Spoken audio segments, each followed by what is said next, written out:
Uma garçonete derramou café sobre um milionário, sem saber que mudaria seu destino para sempre. Quando ele começou a visitá-la todos os dias, segredos do passado vieram à tona que conectavam suas famílias de uma maneira que ninguém poderia imaginar.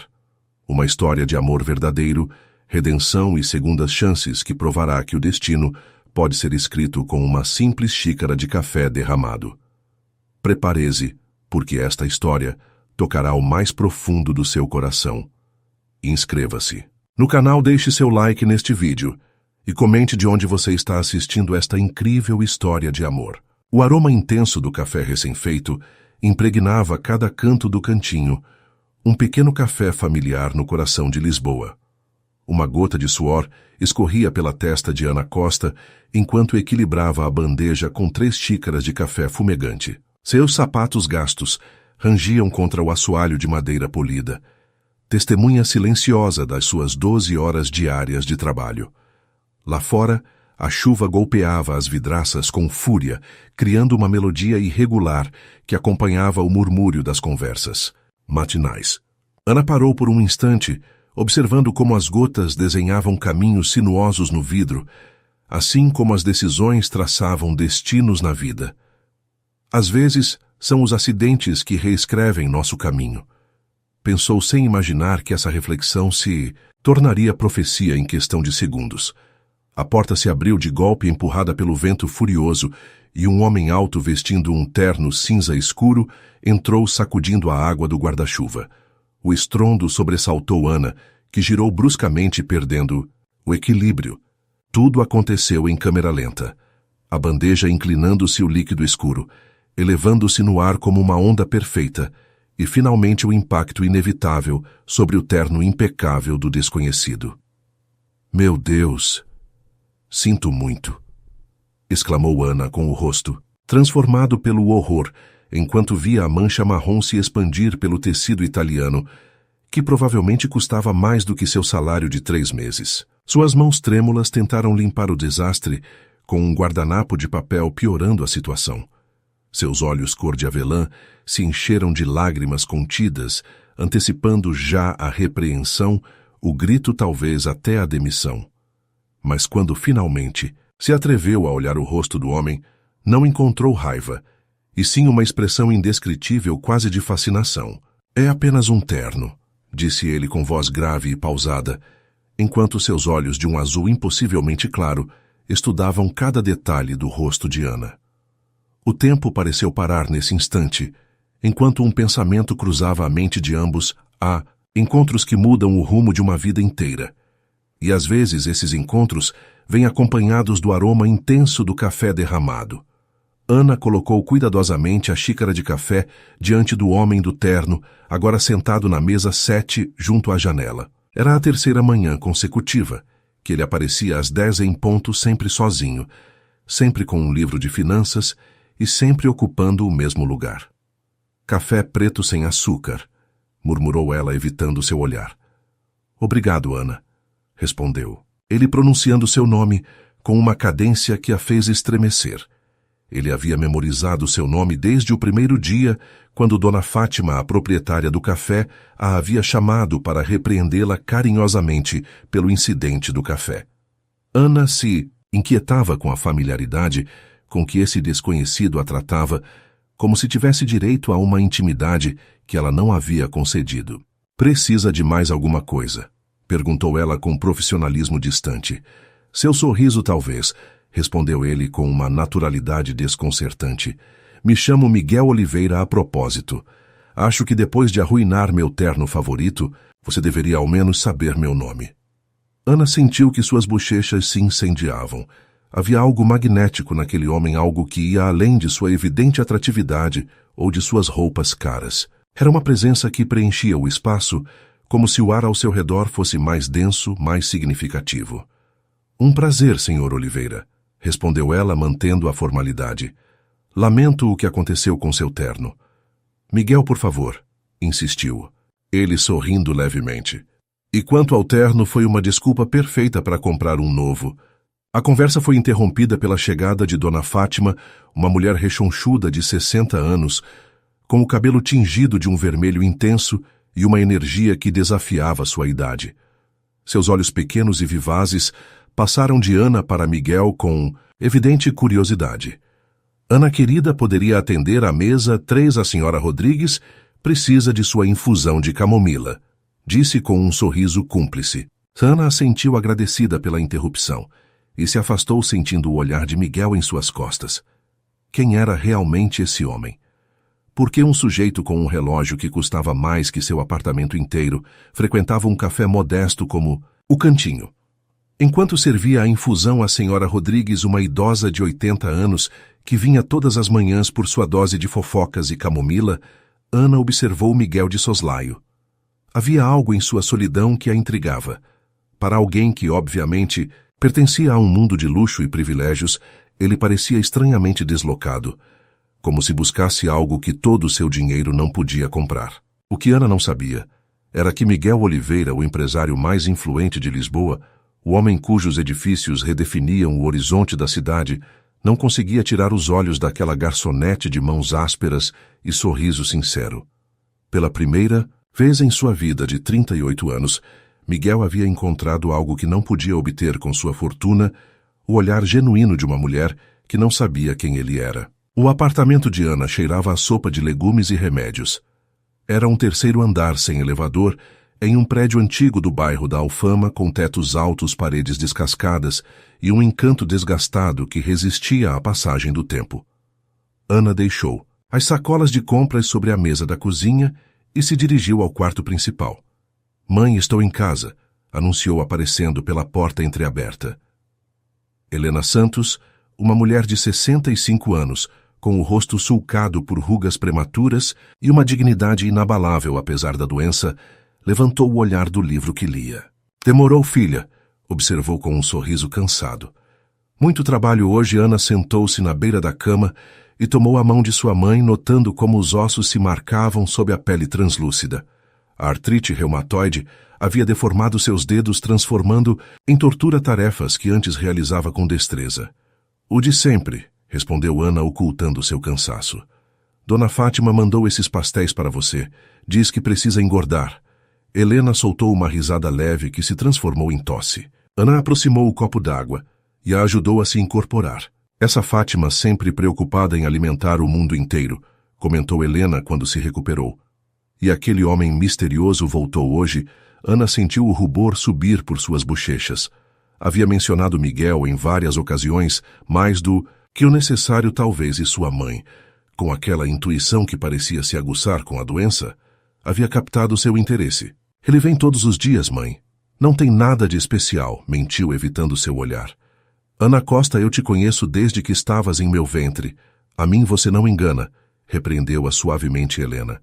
Seus olhos brilham quando fala dele. A 15 quilômetros dali, na cobertura de um edifício de vidro e aço, com vista para o Tejo Miguel Oliveira, afrouxava a gravata enquanto observava a cidade iluminada a seus pés.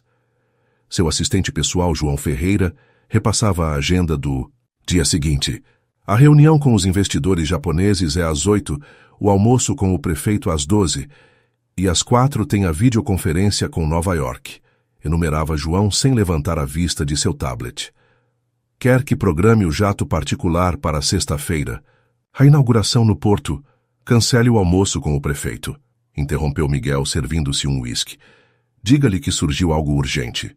João levantou o olhar surpreso.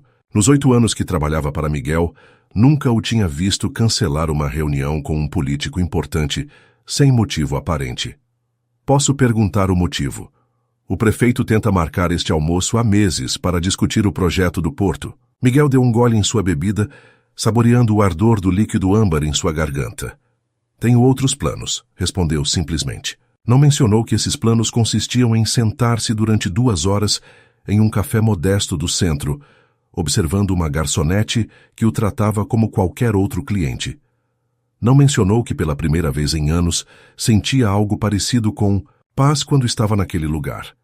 E definitivamente não mencionou que não conseguia parar de pensar em uns olhos cor de avelã que o olhavam sem a reverência ou a cobiça às quais estava acostumado. João assentiu, acostumado a não questionar as decisões de seu chefe. Enquanto terminava de revisar a agenda, observou Miguel de soslaio. Havia algo diferente nele nas últimas semanas. Uma inquietude, uma energia nova que não conseguia identificar.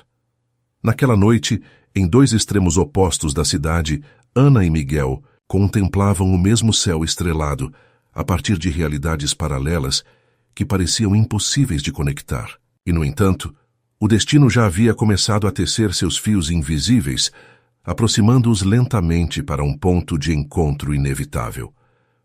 A conta de luz repousava sobre a mesa da cozinha como uma sentença. Ana a observava com uma mistura de frustração e desesperança, enquanto calculava mentalmente que parte do orçamento mensal poderia sacrificar para pagá-la. Entre os remédios de sua mãe, o aluguel e a comida, cada euro já estava destinado a uma necessidade urgente. "Tudo bem, Ana?" perguntou Dona Fátima, surpreendendo-a. O café ainda não havia aberto suas portas e Ana estava aproveitando o silêncio da manhã para revisar suas contas antes de começar seu turno. "Sim, claro", mentiu, guardando rapidamente a conta em sua bolsa. "Só estava revisando algumas coisas." Dona Fátima a olhou com aquela intensidade maternal que sempre fazia Ana se sentir transparente. "Sabe que pode contar comigo para o que precisar, não sabe", disse a mulher mais velha, apoiando uma mão rechonchuda em seu ombro. "Todos passamos por momentos difíceis." Ana assentiu, contendo as lágrimas. Não era orgulho o que a impedia de aceitar ajuda, era a certeza de que Dona Fátima mal conseguia manter o café funcionando. A pandemia havia atingido duramente o negócio e, embora a clientela estivesse retornando gradualmente, as margens eram estreitas. "Obrigada, Fátima. Estou bem de verdade", respondeu, forçando um sorriso. "Vou preparar o balcão." A manhã transcorreu com a rotina habitual, clientes regulares que entravam para sua dose diária de cafeína, turistas perdidos, procurando direções, e a senhora Rodrigues com sua camomila e suas histórias intermináveis sobre seus netos. Às 10 em ponto, como um relógio suíço, a porta se abriu para dar passagem a Miguel Oliveira. Ana sentiu aquele já familiar formigamento no estômago, enquanto o observava dirigir-se à sua mesa habitual. Hoje, ele vestia um terno azul marinho que realçava a cor de seus olhos e parecia ligeiramente mais relaxado que o habitual. "Bom dia, Ana", saudou ele quando ela se aproximou para anotar seu pedido. "Como está hoje?" "Bem, obrigada", respondeu ela com profissionalismo. "O de sempre, por favor", assentiu ele e depois acrescentou. "Embora hoje eu gostaria de experimentar um daqueles pastéis de amêndoa. Vi-os e parecem deliciosos." Ana assentiu e se dirigiu ao balcão.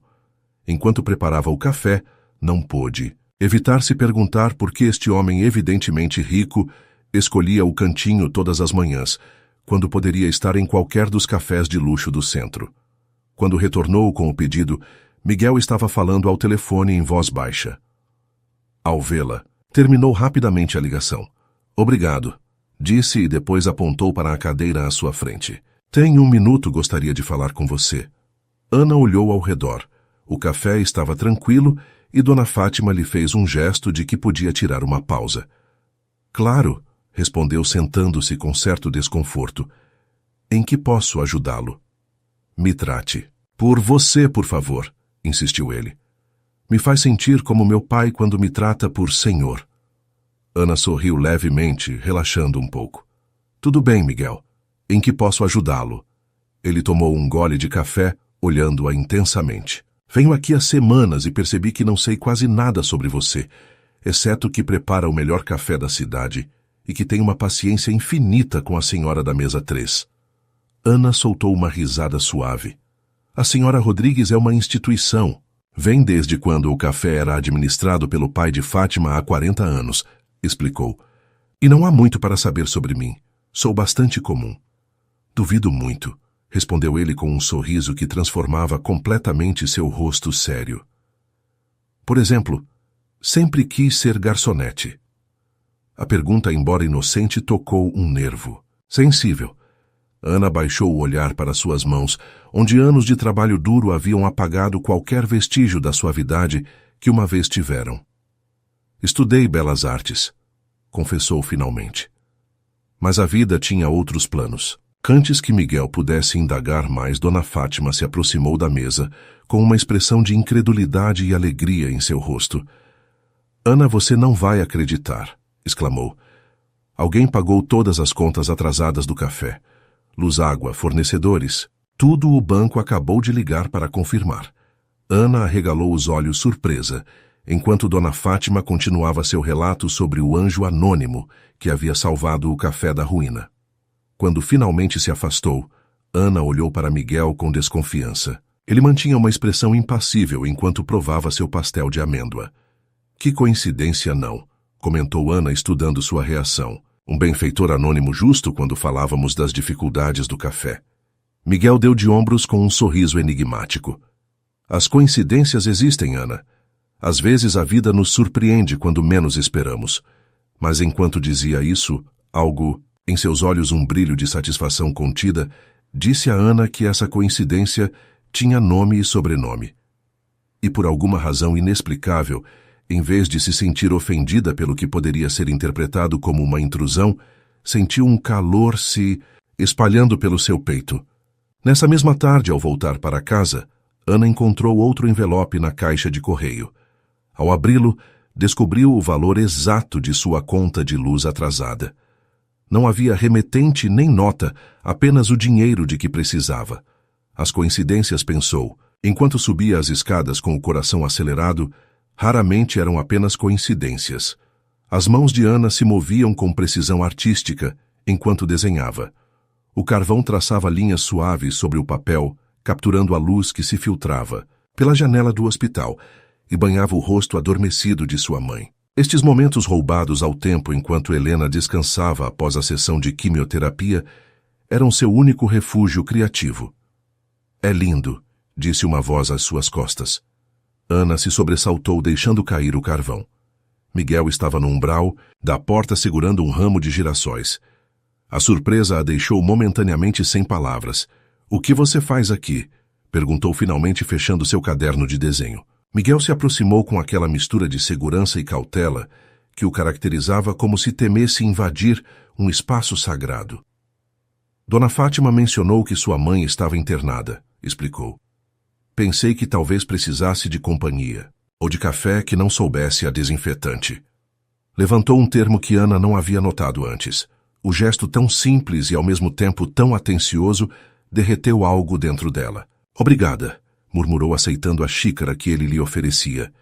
Não precisava se incomodar. Não é incômodo nenhum, respondeu ele, dirigindo seu olhar para Helena. Como ela está? Ana observou sua mãe, notando como a doença havia escavado suas bochechas e roubado a cor de sua pele.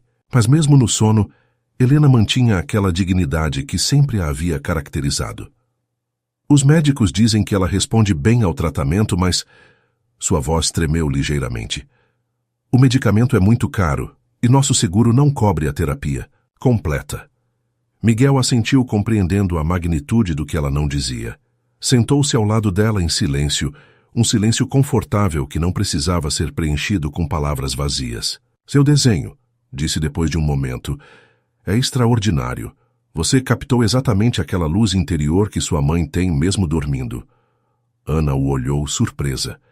Era exatamente o que havia tentado capturar, aquela força indomável que habitava em Helena, aquela luz que a doença não havia conseguido apagar. Você estudou Belas Artes, continuou ele. Deve ter sido a melhor da sua turma. Fui por um tempo, admitiu Ana, permitindo-se a lembrança. Tinha uma bolsa para um mestrado no Porto, mas então meu pai morreu, minha mãe adoeceu e você teve que escolher, completou ele. Não foi realmente uma escolha, corrigiu ela com um sorriso triste. Quando você ama alguém, simplesmente faz o que tem que fazer. Miguel guardou silêncio, e Ana viu algo em seus olhos, um lampejo de reconhecimento, como se ela tivesse tocado uma ferida antiga. Minha mãe morreu quando eu tinha 12 anos, disse ele finalmente com uma voz tão baixa que Ana teve que se inclinar para escutá-lo. Câncer também. Meu pai estava ocupado demais construindo seu império para acompanhá-la em seus últimos meses. Sempre prometi a mim mesmo que eu não seria assim.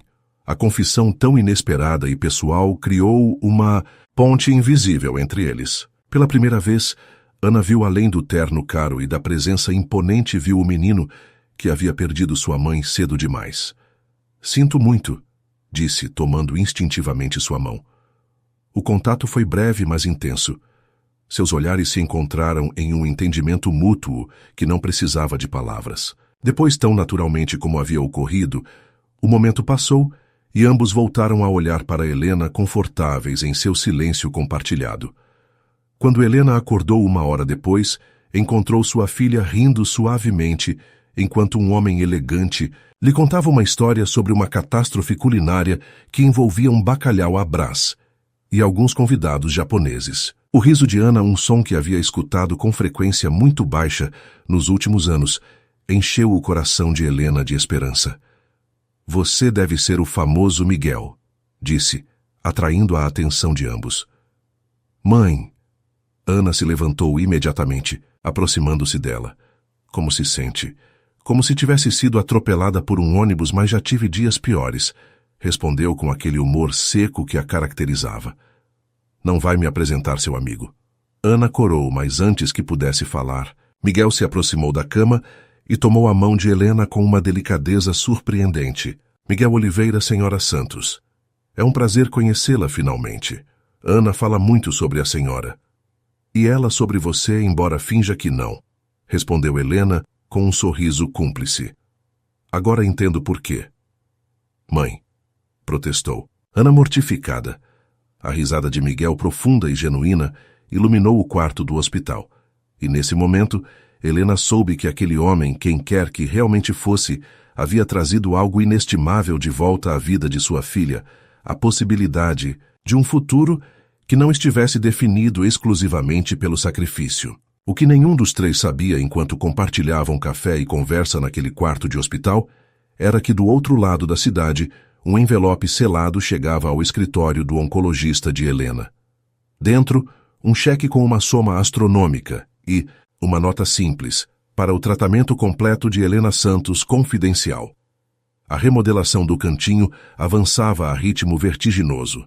Em apenas 2 semanas, o velho café havia experimentado uma transformação surpreendente. Paredes recém-pintadas em tons quentes, mobiliário restaurado, um sistema de iluminação que destacava os detalhes arquitetônicos originais do edifício centenário. Tudo isso, segundo Dona Fátima, graças a um fundo municipal para a conservação de negócios históricos, do qual Ana nunca tinha ouvido falar. É uma sorte que nos tenham selecionado, comentou Ana enquanto colocava vasos com plantas frescas nas novas prateleiras de madeira. Embora seja estranho que a prefeitura não tenha enviado ninguém para supervisionar as obras. Dona Fátima evitou seu olhar repentinamente ocupada em organizar xícaras que já estavam perfeitamente ordenadas. Bem, você sabe como funciona a burocracia. Enquanto o dinheiro chega, melhor não fazer perguntas, respondeu com uma leveza que soou falsa, até para seus próprios ouvidos. Ana a olhou com desconfiança. Nos 5 anos que trabalhava ali, havia aprendido a reconhecer quando Fátima ocultava algo. A mulher mais velha era transparente como água, seu rosto expressivo atraía invariavelmente. Fátima, disse Ana, cruzando os braços. Tem algo que não está me contando. O sininho da porta soou nesse momento, salvando Dona Fátima de responder. Ambas as mulheres se viraram para ver entrar Miguel, que se deteve um instante no umbral, admirando o espaço renovado. Impressionante, comentou aproximando-se do balcão. O lugar ganhou vida. Ana notou como Dona Fátima e Miguel trocavam um olhar cúmplice que durou apenas 1 segundo. A suspeita que vinha cultivando há semanas cristalizou-se em certeza. Foi você, disse diretamente, esquecendo o tratamento informal acordado. Você financiou a remodelação, não a prefeitura. Não era uma pergunta. Miguel manteve sua expressão serena, mas um leve tique em sua mandíbula confirmou o que Ana já sabia. Ana, querida, não seja maleducada com o cliente, interveio Dona Fátima nervosa. Por que não tira sua pausa? Parece cansada. Tudo bem, Fátima, disse Miguel suavemente. Ana tem o direito de saber. Virou-se para Ana, enfrentando diretamente seu olhar acusatório. Sim, financiei a remodelação, admitiu sem rodeios. Mas o fiz porque este lugar merece, porque é importante para a comunidade. Não há segundas intenções.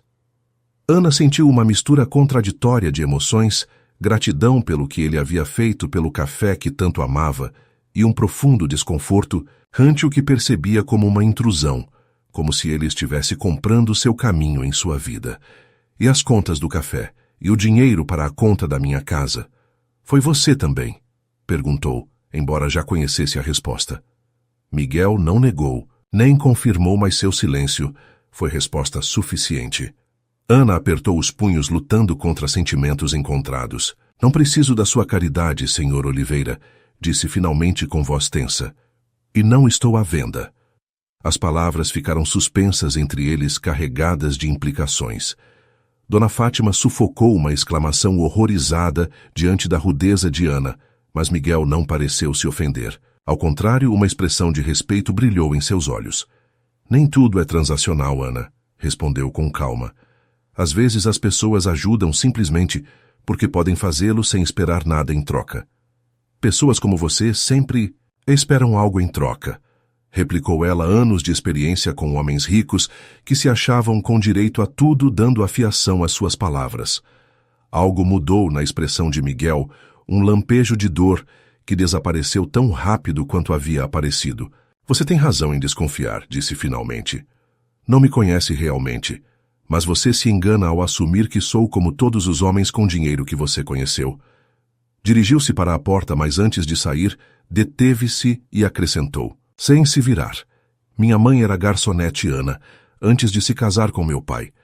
Ela nunca me permitiu esquecer de onde viemos, não importa quantos zeros tivesse a conta bancária. E com essas palavras saiu do cantinho, deixando atrás de si um silêncio espesso.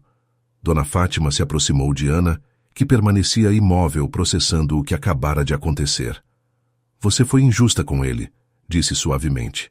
Esse homem vem aqui há semanas observando-a como se você fosse a 8ª maravilha do mundo. E não tentou nada, Ana. Só ajudar. Por que o defende? Perguntou Ana, sentindo um nó na garganta. Porque reconheço a bondade quando a vejo, respondeu Fátima. Meu Antônio era igual. Não tinha um euro, mas se pudesse ajudar alguém, fazia sem pensar 2 vezes. O dinheiro não determina o coração de uma pessoa menina. Ana permaneceu, em silêncio confusa. Havia levantado muros tão altos ao seu redor que já não sabia distinguir entre proteção e prisão. A possibilidade de que Miguel fosse genuíno em suas intenções era tão aterradora quanto esperançosa. Nessa noite, depois de fechar o café, Ana encontrou sobre o balcão um envelope com seu nome. Dentro havia um caderno de desenho de qualidade, profissional, e uma simples nota, para quando encontrar tempo para si mesma. M. O gesto desprovido de grandiloquência a comoveu mais que qualquer presente caro. Era um reconhecimento silencioso de seus sonhos abandonados, um convite a não esquecer quem realmente era sob as camadas de responsabilidade e sacrifício. Com o caderno apertado contra o peito, Ana tomou uma decisão. No dia seguinte, procuraria Miguel para agradecê-lo, e talvez para começar de novo, desta vez sem muros entre eles. O que não podia imaginar era que o destino tinha outros planos para seu reencontro. Amanhã amanheceu com uma luz dourada que banhava as ruas de Lisboa, convertendo o ordinário em extraordinário. Ana caminhava para o cantinho com passos leves, o caderno de desenho guardado cuidadosamente em sua bolsa como um talismã. Havia passado parte da noite desenhando pela primeira vez em meses, e a sensação de liberdade que lhe havia proporcionado esse simples ato era inebriante. Quando dobrou a esquina, deteve-se de repente. Em frente ao café, havia um automóvel preto com vidros escuros, o tipo de veículo que nunca se via naquele bairro humilde. O motorista uniformizado que esperava junto à porta confirmou suas suspeitas. Miguel estava dentro. Respirou fundo, preparando-se mentalmente para o encontro. As palavras de Dona Fátima seguiam ressoando em sua mente, instando-a a abrir seu coração à possibilidade de que nem todas as intenções estivessem tingidas de interesse. Com determinação renovada, empurrou a porta do cantinho. O aroma familiar do café recém-feito a recebeu, mas havia algo diferente no ambiente. Dona Fátima estava atrás do balcão com uma expressão indecifrável em seu rosto, enquanto observava algo ao fundo do local. Ana seguiu seu olhar e viu Miguel sentado em sua mesa habitual, mas não estava sozinho. À sua frente, uma mulher elegante, de uns 40 anos com um terno impecável e joias discretas, mas evidentemente caras, o escutava com atenção. Ana sentiu uma pontada de algo que se negou a identificar como ciúmes. Aproximou-se do balcão tentando parecer indiferente. "Bom dia, Fátima", saudou pendurando sua bolsa e colocando o avental. "Vejo que temos clientes cedo." Dona Fátima a olhou com uma mistura de curiosidade e preocupação. "Estão ali há meia hora", informou em voz baixa. "É sua advogada, segundo me disse. Estão revisando alguns documentos." Ana assentiu sem saber por que esse dado a aliviava tanto.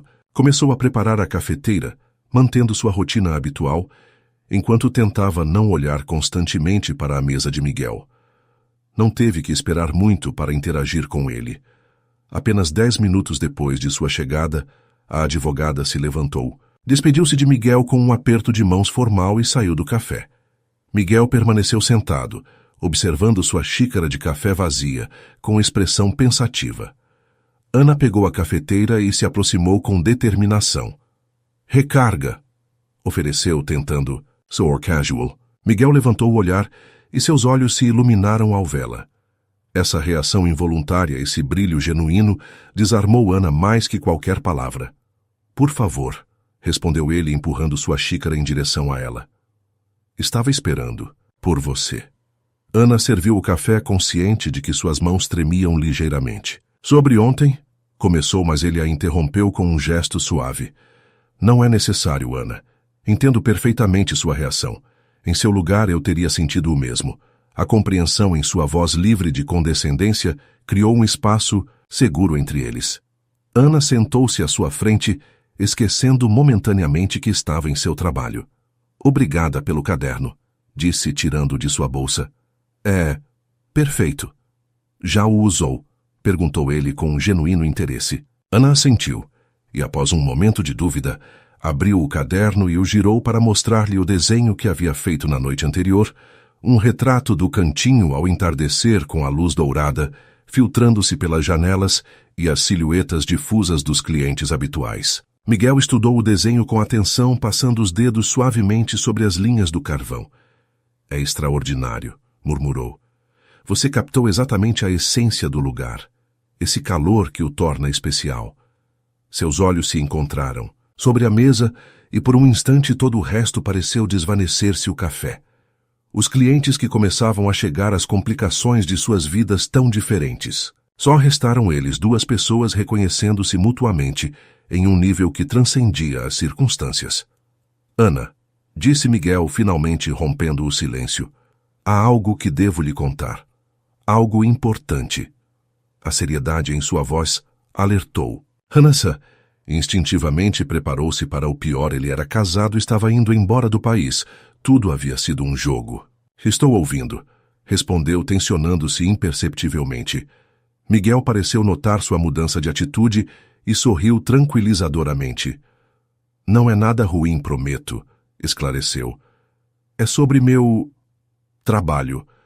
"Seu trabalho", repetiu. Ana confusa. Em todas as suas conversas, Miguel havia evitado falar de sua ocupação, e ela havia assumido que se tratava de algum tipo de negócio familiar ou investimentos. "Só o CEO da Oliveira Construções", explicou, observando cuidadosamente sua reação.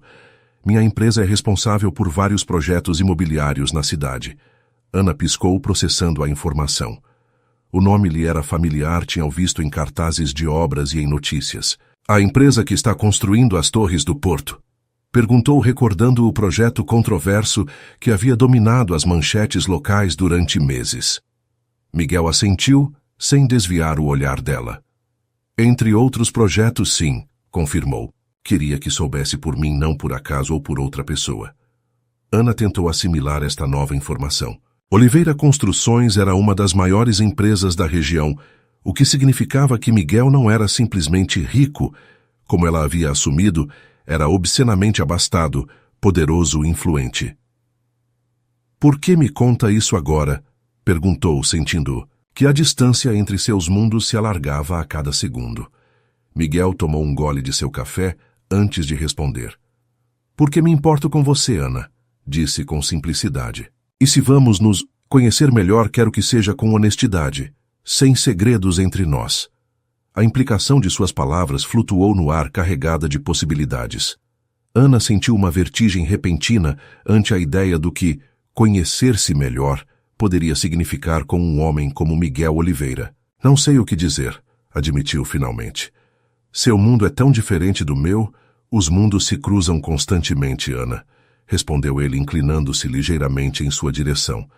Às vezes só precisam de um ponto de encontro. Apontou para o espaço entre eles o café compartilhado, o caderno aberto. Como este, acrescentou com um sorriso cálido, como nós. Antes que Ana pudesse responder, o telefone de Miguel vibrou. Ele o olhou com uma careta de desculpa. Tenho uma reunião em 20 minutos, explicou levantando-se relutantemente. Mas gostaria de continuar esta conversa. Jantamos esta noite. O convite tão direto e ao mesmo tempo tão respeitoso deixou Ana momentaneamente sem palavras. Sentiu o olhar de Dona Fátima cravado em sua nuca, provavelmente contendo a respiração de trás do balcão. Sim, respondeu finalmente surpreendendo a si mesma. Eu gostaria disso.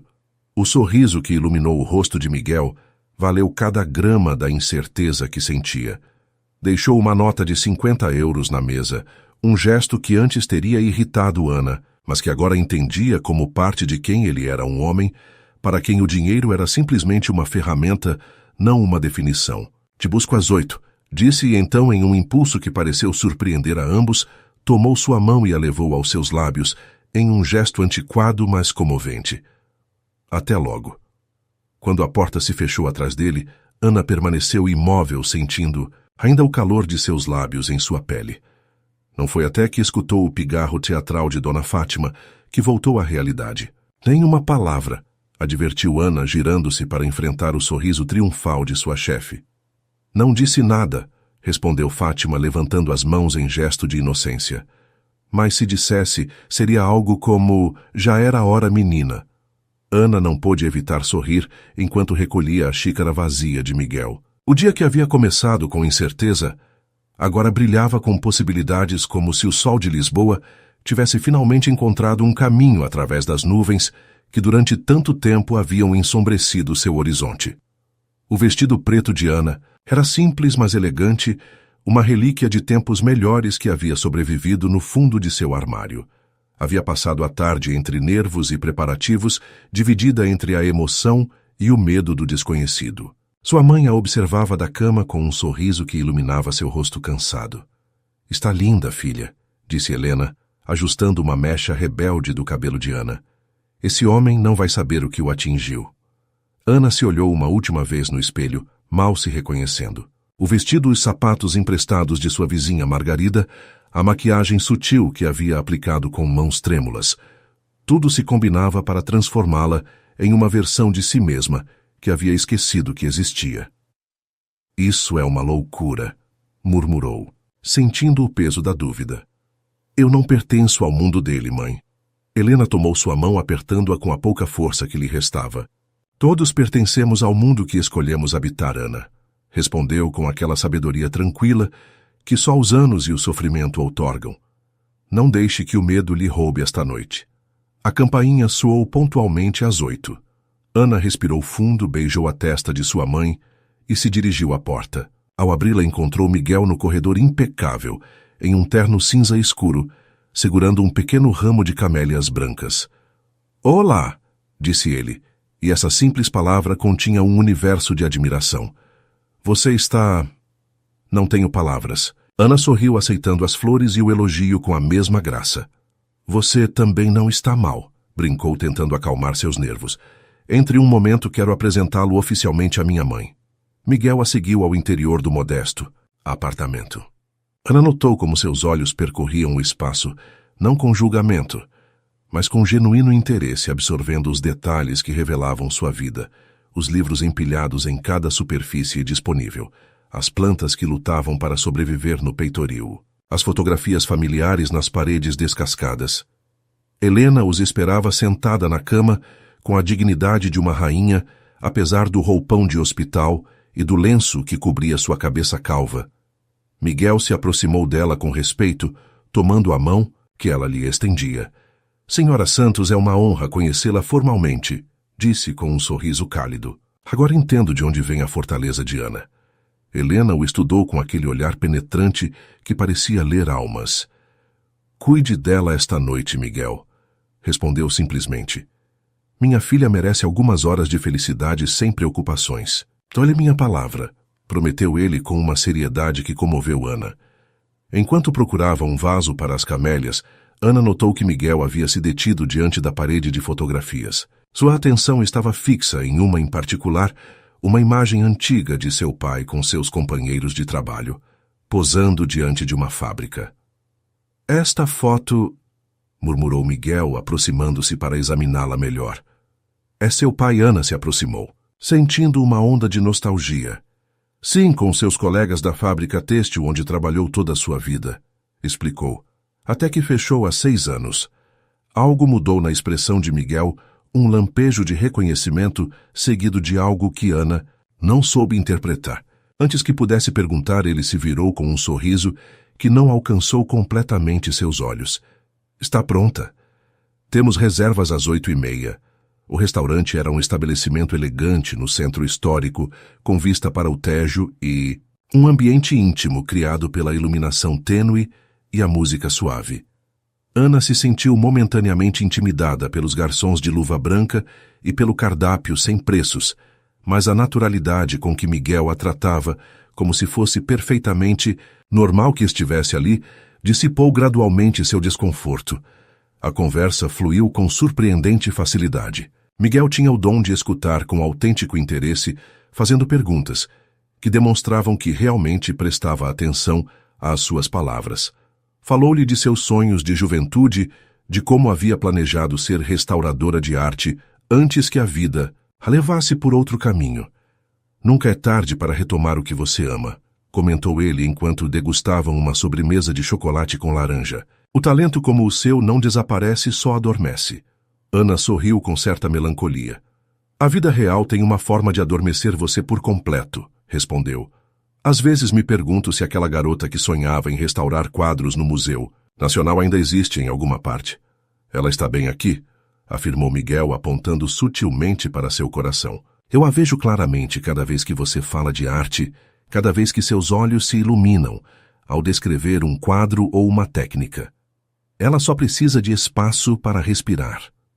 A certeza em sua voz, a fé absoluta em possibilidades que ela mesma havia descartado há tempo, a comoveu profundamente. O serão avançou com o calor de uma promessa cumprida. Depois do jantar, passearam pelas ruas de paralelepípedos do bairro de Alfama, suas mãos encontrando-se casualmente, até que finalmente seus dedos se entrelaçaram com naturalidade. Posso lhe perguntar uma coisa, disse Ana, detendo-se junto a uma fonte centenária cujo murmúrio criava uma bolha de intimidade ao seu redor. O que quiser, respondeu ele. Porque eu... A pergunta que havia rondado sua mente durante semanas finalmente encontrou voz. Você poderia estar com qualquer mulher de seu círculo social, alguém que entenda seu mundo, que se encaixe, naturalmente, nele. Por que uma garçonete com um futuro hipotecado? Miguel a olhou longamente antes de responder, como se estivesse buscando as palavras exatas. Porque você é real, Ana, disse finalmente. No meu mundo, estou rodeado de pessoas que interpretam um papel, que calculam cada palavra, cada gesto, em função do que podem obter. Você foi a primeira pessoa em anos que me olhou e viu simplesmente um homem, não um cheque em branco ou uma oportunidade. Deu um passo em sua direção, reduzindo a distância entre eles. E porque quando a vi pela primeira vez, limpando freneticamente o café que havia derramado sobre meu terno, com aquela mistura de horror e determinação em seu rosto, algo despertou dentro de mim. Continuou sua voz mais suave. Algo que eu acreditava perdido depois de anos de cinismo e desconfiança. Ana sentiu que seu coração acelerava. A honestidade crua em suas palavras, a vulnerabilidade que mostrava ao pronunciá-las, derrubou as últimas defesas que havia construído ao seu redor. Tenho medo, confessou em um sussurro. Medo de acreditar nisto e descobrir que era apenas uma miragem. Miguel tomou seu rosto entre suas mãos com uma delicadeza que contradizia a força que Ana sabia que ele possuía. Eu também tenho medo, Ana, admitiu. Medo de que você veja quem sou realmente e decida que não valho a pena. Que o mundo do qual venho deixou cicatrizes demais em mim. E então, sob a luz prateada da lua lisboeta, seus lábios se encontraram em um beijo que sabia a promessa e a redenção. Um beijo que apagava as diferenças entre seus mundos e criava um novo exclusivamente para eles. Quando retornavam ao apartamento de Ana, o telefone dela tocou com o alarme que havia programado para lembrar da medicação de sua mãe. A realidade rompeu na bolha de felicidade que haviam criado, lembrando-a de que algumas coisas não mudavam, com um beijo por mais mágico que fosse. Preciso ir, disse com relutância. Minha mãe precisa de sua medicação noturna. Miguel assentiu, compreendendo sem necessidade de explicações. Te vejo amanhã, prometeu beijando-a suavemente uma última vez, antes de ajudá-la a entrar no táxi que havia detido para ela. Ana chegou em casa flutuando em uma nuvem de emoções encontradas. Helena a esperava acordada, ansiosa para escutar os detalhes da noite.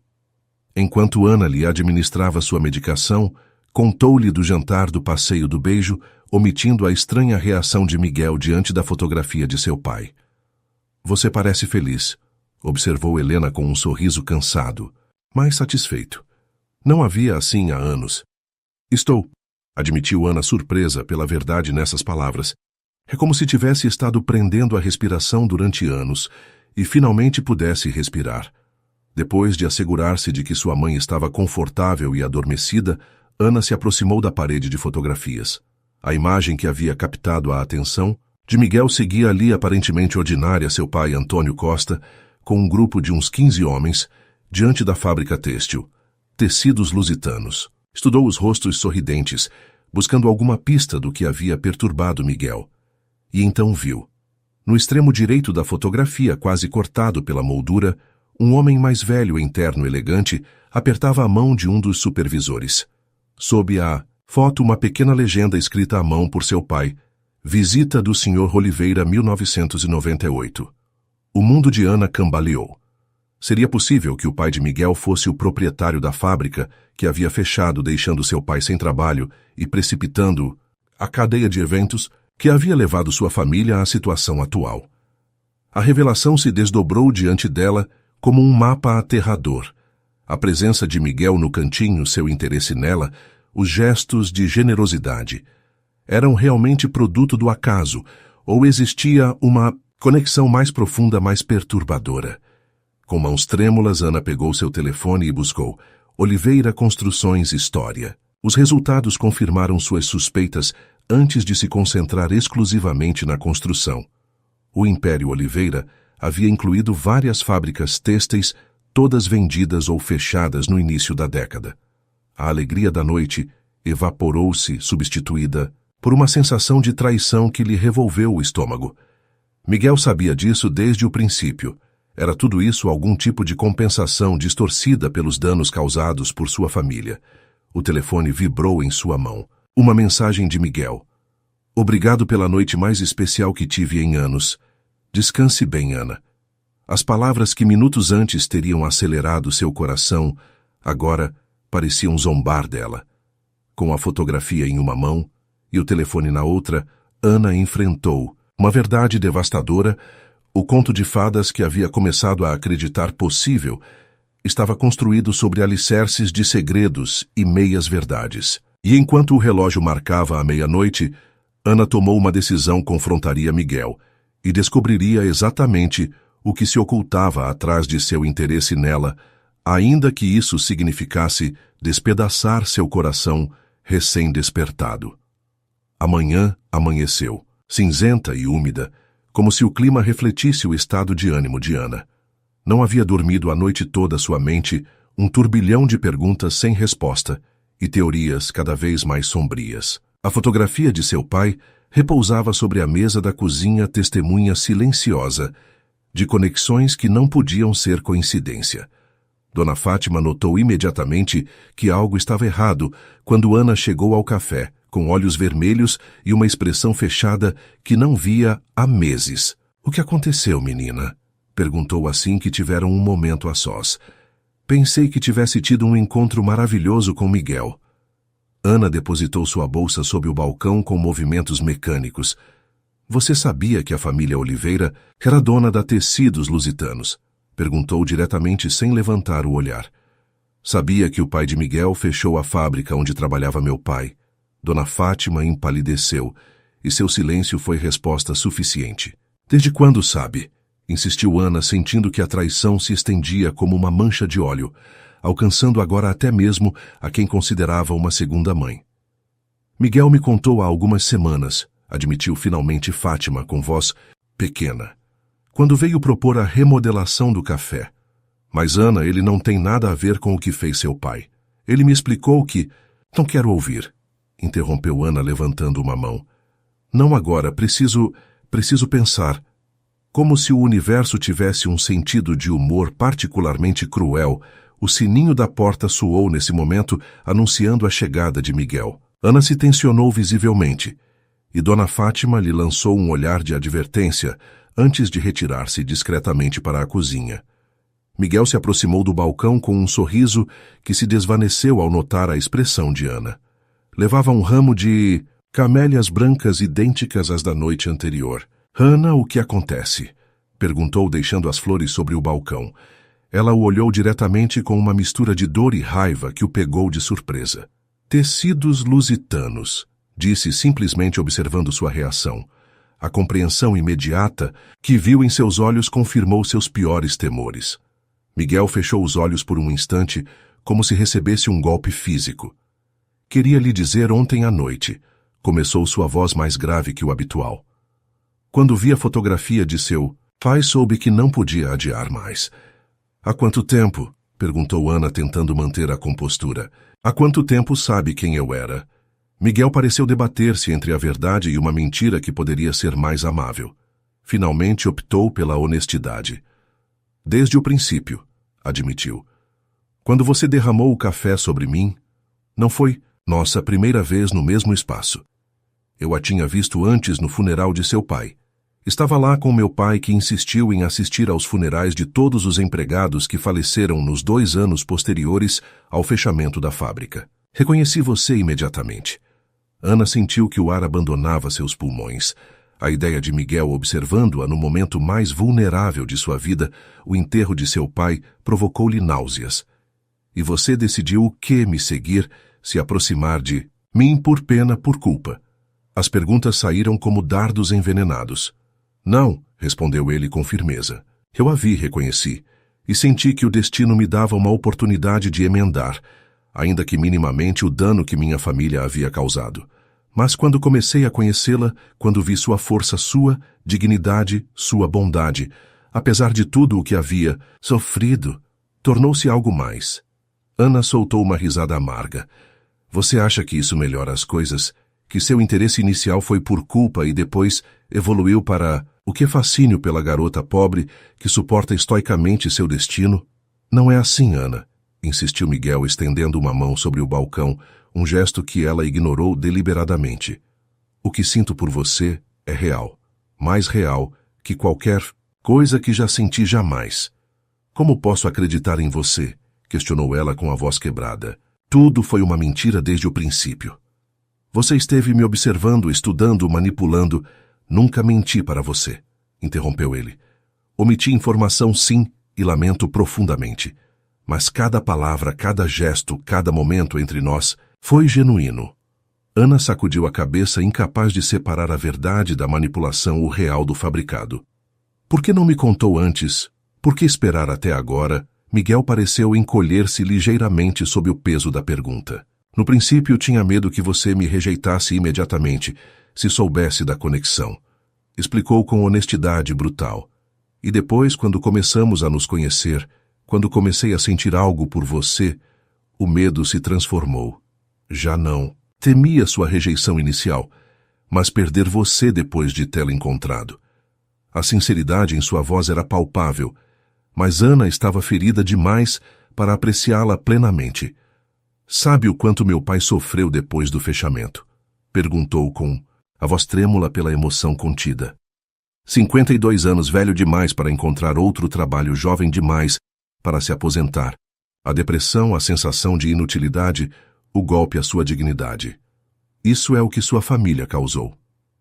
Eu sei, respondeu Miguel, e a culpa em seus olhos era genuína.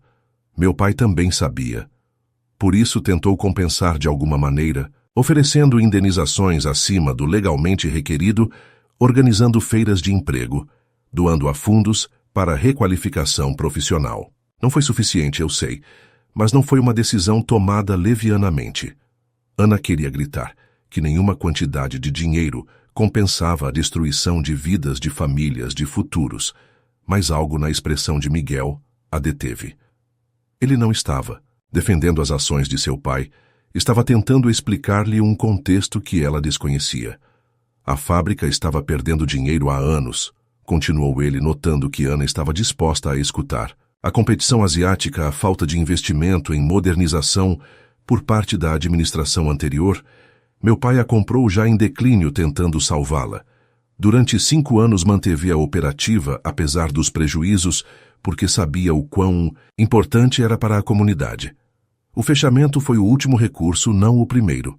Ana não havia escutado esta versão antes. Seu pai sempre havia falado do fechamento como uma decisão arbitrária e cruel dos ricos que só pensam em ganhar mais. Por que deveria acreditar em você?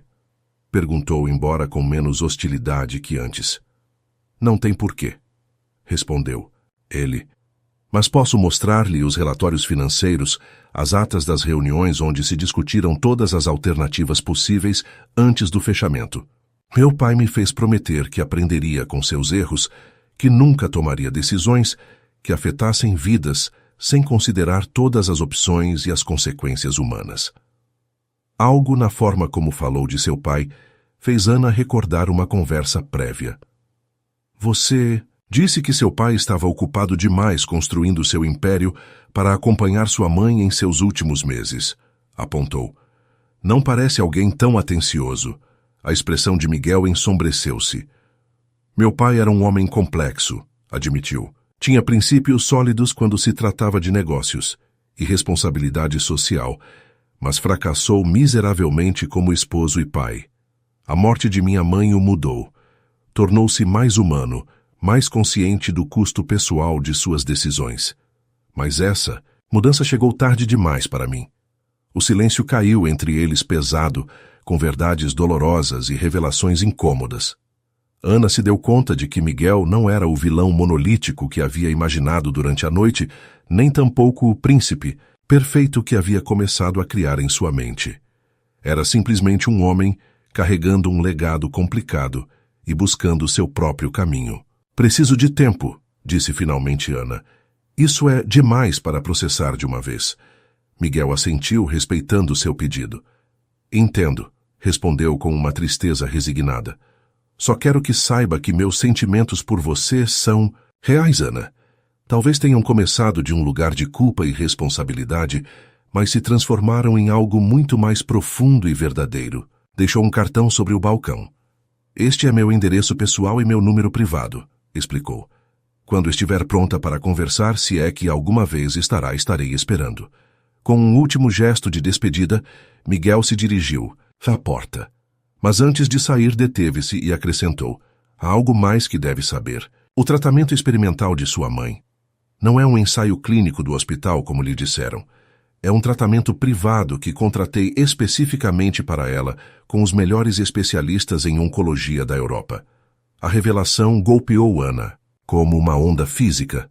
Por quê? Foi tudo o que pôde perguntar.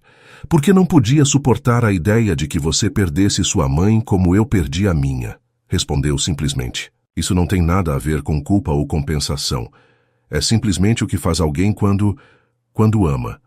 E com essas palavras saiu do café, deixando atrás de si um silêncio ensurdecedor e uma Ana cujo mundo acabava de ser sacudido pela segunda vez em menos de 24 horas. Dona Fátima emergiu da cozinha, onde evidentemente havia escutado toda a conversa. Aproximou-se de Ana e a abraçou em silêncio, oferecendo consolo sem palavras. E pela primeira vez em anos, Ana se permitiu chorar livremente, derramando lágrimas, que eram tanto de confusão quanto de alívio, tanto de dor quanto de esperança. Porque em meio ao caos emocional, uma verdade brilhava com luz própria: o homem que acabava de sair por aquela porta a amava. E apesar de tudo, ela também estava começando a amá-lo. 3 dias, 72 horas exatas, sem ver Miguel. O café parecia mais vazio, o ar mais denso, as conversas mais apagadas. Ana se movia entre as mesas, como um autômato sorrindo mecanicamente, realizando suas tarefas com eficiência, mas sem alma.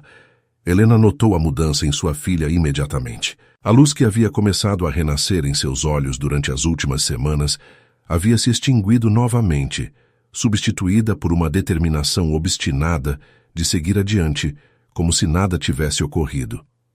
Não pode se esconder para sempre, disse Helena uma tarde enquanto Ana trocava os lençóis.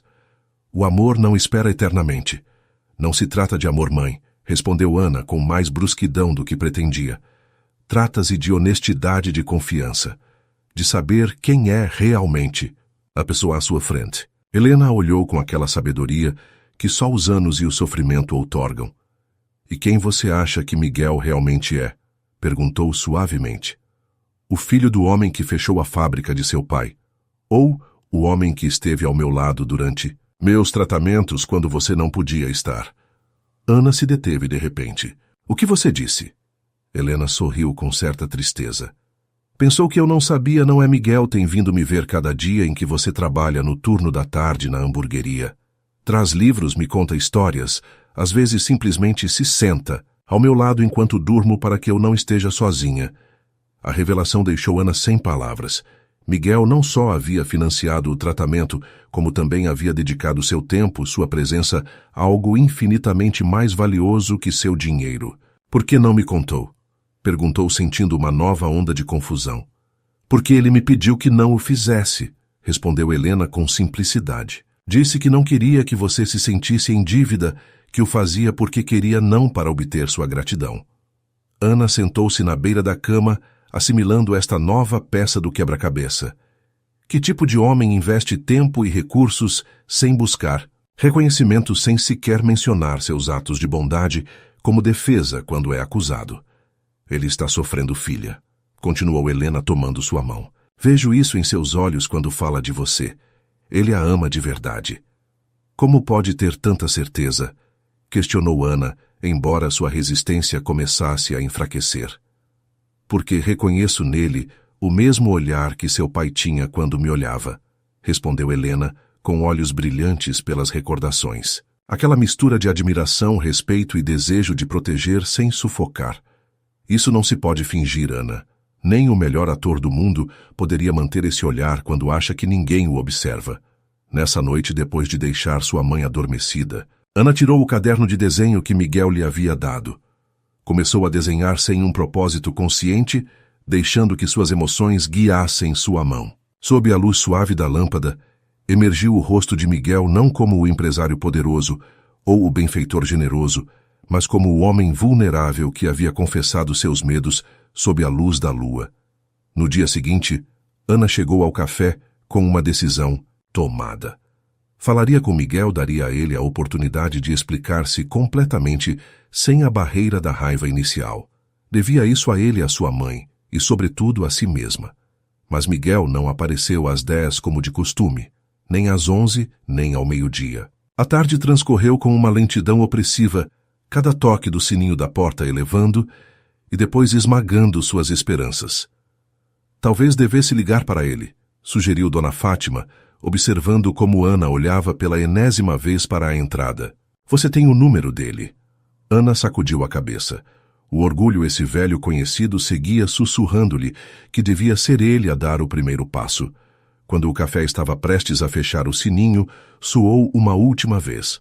Ana levantou o olhar esperando. Ver Miguel, mas em seu lugar. Encontrou um homem jovem de terno que reconheceu vagamente. João Ferreira. Apresentou-se o recém-chegado, estendendo sua mão.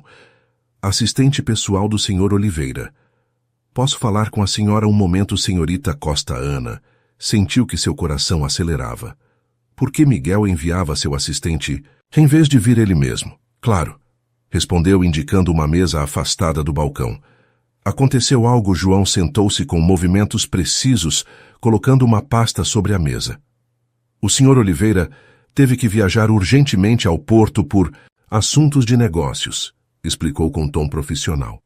Pediu-me que lhe entregasse isto pessoalmente. Abriu a pasta e extraiu um grande envelope de papel manila.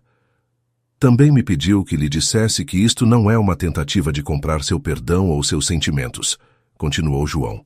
É simplesmente informação que você merece ter para tomar suas próprias decisões. Ana pegou o envelope com certa apreensão. Quando ele volta? Perguntou, tentando que sua voz soasse casual. Em 5 dias, se tudo correr conforme o planejado, respondeu João. E logo acrescentou com um tom ligeiramente menos formal. Nunca o vi assim, senhorita Costa.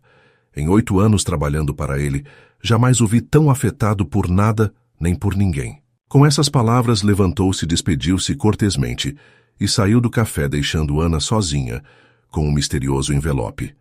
Nessa noite, na intimidade de seu quarto, Ana abriu o envelope. Continha vários documentos, relatórios financeiros da Tecidos Lusitanos, que mostravam perdas crescentes durante anos antes do fechamento, atas de reuniões onde se discutiam alternativas, cartas de Ricardo Oliveira, o pai de Miguel, a diversos funcionários e sindicatos buscando soluções e, finalmente, um relatório detalhado sobre o programa de compensação para os trabalhadores demitidos. Entre os papéis encontrou também uma carta manuscrita de Miguel. Com mãos trêmulas, Ana começou a ler. Querida Ana, quando a vi pela primeira vez no funeral de seu pai, senti uma conexão inexplicável. Não era só culpa ou responsabilidade. Era como se o destino estivesse me indicando um caminho. Durante anos, havia tentado compensar os erros de meu pai de forma impessoal, doações, fundações, projetos comunitários. Mas ao vê-la com sua dignidade inabalável apesar da dor, entendi que a verdadeira redenção não vem de gestos grandiosos, mas de conexões humanas autênticas. Não planejei me apaixonar por você. Não planejei que seu sorriso se tornasse a razão pela qual me levantava cada manhã, nem que suas palavras ressoassem em minha mente durante horas depois de escutá-las. Não planejei que sua força me inspirasse a ser uma pessoa melhor, a questionar minhas próprias decisões e prioridades. Tudo isso simplesmente aconteceu tão natural e inevitável quanto a maré que segue a lua. Entendo sua dor e sua desconfiança. Em seu lugar, provavelmente sentiria o mesmo. Não lhe peço que esqueça nem que perdoe imediatamente. Só lhe peço que considere a possibilidade de que às vezes algo bonito pode nascer mesmo das circunstâncias mais dolorosas. Estarei no Porto por 1 semana. Quando voltar, se decidir que quer conversar, estarei esperando. E se decidir que não pode seguir adiante com isso, entenderei e respeitarei sua decisão, ainda que leve tempo para que meu coração a aceite. Com todo o meu amor, Miguel. As lágrimas nublaram a visão de Ana enquanto dobrava cuidadosamente a carta. A sinceridade que emanava de cada palavra era palpável, impossível de fingir. Durante os dias seguintes, revisou meticulosamente cada documento, contrastando a informação com o que sabia por seu pai e por outras fontes. Gradualmente, uma imagem mais complexa emergiu, a de um fechamento doloroso, mas inevitável, gerenciado por um homem imperfeito que tentou minimizar o dano enquanto lutava com seus próprios demônios pessoais. No 5º dia, Ana tomou uma decisão. Pediu permissão a Dona Fátima para sair mais cedo do trabalho e se dirigiu ao endereço que Miguel lhe havia dado. Era um edifício elegante, mas discreto no bairro do Chiado, com um porteiro que a olhou com curiosidade quando perguntou pela cobertura. O Sr. Oliveira não retornou ainda de sua viagem, senhorita, informou o homem, mas deixou instruções para que lhe permitissem subir se viesse. Deseja esperá-lo lá em cima. Ana assentiu, sentindo um nó no estômago, enquanto o elevador a levava até o último andar. A porta se abriu diretamente em um vestíbulo privado, onde uma mulher idosa a esperava com um sorriso amável. Sou Conceição a governanta, apresentou-se. O Sr. Miguel ligou há 1 hora. Seu avião aterrissará em 2 horas. Pediu-me que lhe oferecesse algo para beber enquanto espera. Ana agradeceu e aceitou um chá enquanto Conceição a guiava ao interior do apartamento. Ao contrário do que havia imaginado, não era um espaço ostentoso ou pretensioso. Era elegante, sim, mas surpreendentemente acolhedor, com estantes cheias de livros, obras de arte selecionadas com gosto evidente e detalhes que falavam de um homem que valorizava o conforto acima da aparência. O senhor sempre preferiu o autêntico ao luxuoso por ser luxuoso, comentou Conceição como se lesse seus pensamentos. Seu pai era exatamente o oposto. Ana sorriu ante a franqueza da mulher. Há quanto tempo conhece Miguel? Perguntou genuinamente interessada. Desde que nasceu, respondeu Conceição com orgulho. Fui babá de sua mãe quando era pequena, e depois cuidei de Miguel quando ela adoeceu. Vi esse menino crescer, tornar-se homem e enfrentar perdas e triunfos. Enquanto esperava, Ana percorreu o apartamento descobrindo detalhes reveladores, fotografias de Miguel com sua mãe, livros de arte com marcadores em páginas que mostravam exatamente o tipo de obras que a fascinavam. Um quarto, convertido em estúdio de pintura, que parecia apenas utilizado. No estúdio, sobre um cavalete, encontrou algo que lhe tirou o fôlego, um retrato a meio terminar dela mesma trabalhando no café com uma expressão de concentração, enquanto servia uma xícara. Cada traço revelava não apenas talento, mas uma observação profunda e amorosa do sujeito. Ele começou a pintar de novo há alguns meses, disse Conceição da porta. Depois de anos sem tocar num pincel. Diz que você o lembrou do que se sente ao criar algo bonito. Ana passou os dedos suavemente sobre a tela, sentindo uma conexão quase física com o homem que havia capturado sua essência com tanto cuidado. O som da porta principal abrindo-se a arrancou de seu estado de contemplação. Com o coração acelerado, dirigiu-se à sala onde Miguel acabava de entrar com expressão cansada e surpresa. Ana, murmurou como se temesse que fosse uma aparição, que poderia desvanecer-se. Você veio, ela assentiu subitamente nervosa. Li os documentos, disse simplesmente. E sua carta? Miguel deixou sua maleta no chão sem desviar o olhar dela. E, perguntou com voz contida, preparando-se visivelmente para qualquer resposta. Ana deu um passo em sua direção, depois outro, até ficar a apenas alguns centímetros de distância. E decidi que o passado é importante, mas não tanto quanto o que construímos a partir dele. Respondeu com uma voz que ganhava firmeza a cada palavra. Decidi que o homem que visita minha mãe quando não posso estar, que renova um café, sem buscar reconhecimento, que volta a pintar, porque algo em mim o inspirou. Esse homem merece uma oportunidade. O sorriso que iluminou o rosto de Miguel foi como um amanhecer depois da noite mais escura.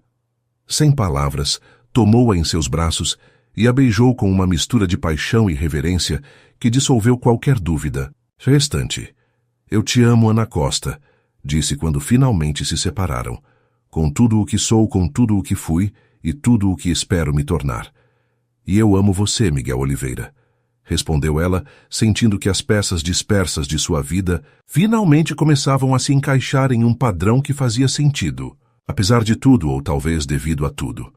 Nessa noite, enquanto a cidade de Lisboa se preparava para dormir, 2 almas que haviam encontrado seu caminho através da adversidade, dos segredos e da dor, descobriram juntas que, às vezes, o que parece o fim de uma história é simplesmente o começo de outra melhor. E em algum lugar, Antônio Costa e Ricardo Oliveira, 2 homens que nunca chegaram a entender-se em vida, talvez sorrissem ante a reconciliação que seus filhos haviam logrado, curando feridas que eles não puderam curar. O Range Rover preto parou, diante do modesto edifício de apartamentos. Ana olhou através da janela, sentindo uma mistura de nostalgia e nervosismo. Ao seu lado, Miguel apertou suavemente sua mão. Tem certeza disso? Perguntou, estudando sua expressão. Podemos esperar um pouco mais. Ana negou com a cabeça determinada. É hora, Miguel, já se passou quase 1 mês. Não podemos continuar vivendo nesta bolha para sempre. Durante as últimas 4 semanas, Ana e Miguel haviam construído sua relação em espaços neutros, Passeios pela praia ao amanhecer, jantares em restaurantes discretos, tardes no apartamento dele. Haviam criado um mundo próprio afastado tanto do luxo, ao qual ele estava acostumado, quanto das dificuldades econômicas que ela enfrentava diariamente. Mas a realidade exigia ser enfrentada. Sua mãe é uma mulher extraordinária, disse Miguel enquanto subiam as escadas. Tenho certeza de que tudo correrá bem. Ana sorriu agradecida por seu otimismo. Não era sua mãe a quem temia apresentar oficialmente a Miguel como seu parceiro. Helena já o adorava. Era seu círculo mais próximo as pessoas que haviam sido sua rede de apoio durante os anos difíceis, que poderiam ver com ceticismo esta relação aparentemente desigual. O apartamento estava inusualmente limpo e ordenado. Ana havia passado a manhã preparando tudo, assegurando-se de que o espaço modesto, mas digno, aparecesse o melhor possível. Helena, sentada no sofá com um vestido simples, mas elegante, sorriu amplamente ao vê-los entrar. Finalmente, exclamou estendendo os braços para Miguel. Pensei que minha filha o manteria escondido para sempre. Miguel se aproximou para abraçá-la com cuidado, consciente de sua fragilidade física, mas respondendo ao calor de seu bem-vindo. Senhora Santos, é um prazer vê-la fora do hospital, disse com sinceridade. Está radiante. Me chame de Helena, por favor, insistiu ela. E sim, me sinto melhor que em anos. Seu médico milagroso fez maravilhas. Ana observou a interação com uma mistura de alívio e emoção. A naturalidade com que sua mãe e Miguel se relacionavam, como se conhecessem por toda a vida, aquecia seu coração. O som da campainha interrompeu o momento. Ana respirou fundo antes de abrir a porta. Surpresa! Exclamou Margarida, sua vizinha e amiga mais próxima, entrando com uma bandeja de pastéis de nata caseiros. Trouxe a especialidade da casa para conhecer oficialmente o homem misterioso. Atrás de Margarida entraram Manuel e Clara, um casal idoso que vivia no segundo andar e que haviam sido como tios para Ana, desde a morte de seu pai. A pequena sala encheu-se rapidamente com as vozes e risadas das pessoas que constituíam a família escolhida de Ana. Miguel foi apresentado formalmente a cada um. Ana observou com uma mistura de orgulho e ansiedade como ele se desenvolvia entre seus entes queridos, ajudando Manuel a servir as bebidas, escutando com genuíno interesse as histórias de Clara sobre o bairro, respondendo com humor às perguntas diretas de Margarida sobre suas intenções. Então você é o famoso milionário que roubou o coração da nossa Ana, disse Margarida sem rodeios, depois de sua terceira taça de vinho. Que planos tem com ela? Vai levá-la para viver em sua torre de marfim? Um silêncio incômodo caiu sobre a sala. Ana sentiu que suas bochechas ardiam de vergonha ante a franqueza de sua amiga. Margarida, por favor, murmurou. Mas Miguel não pareceu ofendido. Ao contrário, sorriu com apreço pela proteção ferozmente leal que mostrava Margarida. Os planos nós fazemos juntos, respondeu com calma. Não tenho intenção de levá-la a nenhum lugar onde ela não queira ir. E quanto à minha suposta torre de marfim, surpreenderia você o quão solitária pode ser. A resposta tão sincera e desprovida de arrogância pareceu esvaziar a hostilidade latente de Margarida. A conversa continuou mais relaxada enquanto compartilhavam o jantar improvisado. Contê-nos, Miguel, pediu Manuel enquanto saboreava sua sobremesa. Como é que um homem na sua posição acaba se interessando pela nossa Ana? Não me entenda mal, ela é uma joia, mas seus mundos são tão diferentes. A pergunta, embora formulada sem malícia, tocou o núcleo do que todos estavam pensando. Ana conteve a respiração, perguntando-se como Miguel responderia sem revelar a conexão dolorosa com seu pai. Às vezes são precisamente essas diferenças que nos permitem ver o mundo com novos olhos, respondeu Miguel olhando para Ana com uma intensidade que fez com que todos na sala sentissem que estavam presenciando algo profundamente íntimo. Ana me ensinou mais sobre o valor, a dignidade e a autenticidade em alguns meses, do que tudo o que aprendi em anos de conselhos diretivos e reuniões de negócios. Girou-se para Manuel, incluindo o resto em sua explicação. Meu mundo está cheio de pessoas que querem algo de mim, meu dinheiro, minha influência, meu sobrenome. Ana é a primeira pessoa em anos que me olhou e viu simplesmente um homem com todas as suas imperfeições e possibilidades. Isso não tem preço. Um silêncio comovido seguiu suas palavras. Clara secou discretamente uma lágrima enquanto Margarida olhava para Miguel com um novo respeito. O serão continuou até bem entrada a noite com anedotas compartilhadas, risadas e a gradual dissolução das barreiras invisíveis entre dois mundos aparentemente irreconciliáveis. Quando finalmente os convidados começaram a despedir-se, Ana notou que até mesmo Margarida abraçou Miguel com genuíno afeto. Cuide bem dela, advertiu, embora já sem hostilidade. É o melhor que vai acontecer na sua vida. Eu sei, respondeu ele com simplicidade. Acredite, eu sei. Quando finalmente ficaram sozinhos com Helena, que havia se retirado para seu quarto para descansar, Ana deixou-se cair no sofá junto a Miguel, exausta, mas feliz. Conseguimos, murmurou, apoiando a cabeça em seu ombro. Eles gostaram de você. Miguel sorriu, beijando sua testa com ternura. São pessoas maravilhosas, Ana. Agora entendo melhor de onde vem sua força. Um silêncio confortável se instalou entre eles, cada um perdido em seus pensamentos. Finalmente, Miguel falou com um tom que indicava que havia considerado cuidadosamente suas palavras. Estive pensando no que disse Margarida sobre levá-la para minha Torre de Marfim. Começou brincando distraidamente com uma mecha do cabelo de Ana. E ela tem razão em que nossos mundos são muito diferentes. Mas talvez essa não seja uma barreira, e sim uma oportunidade.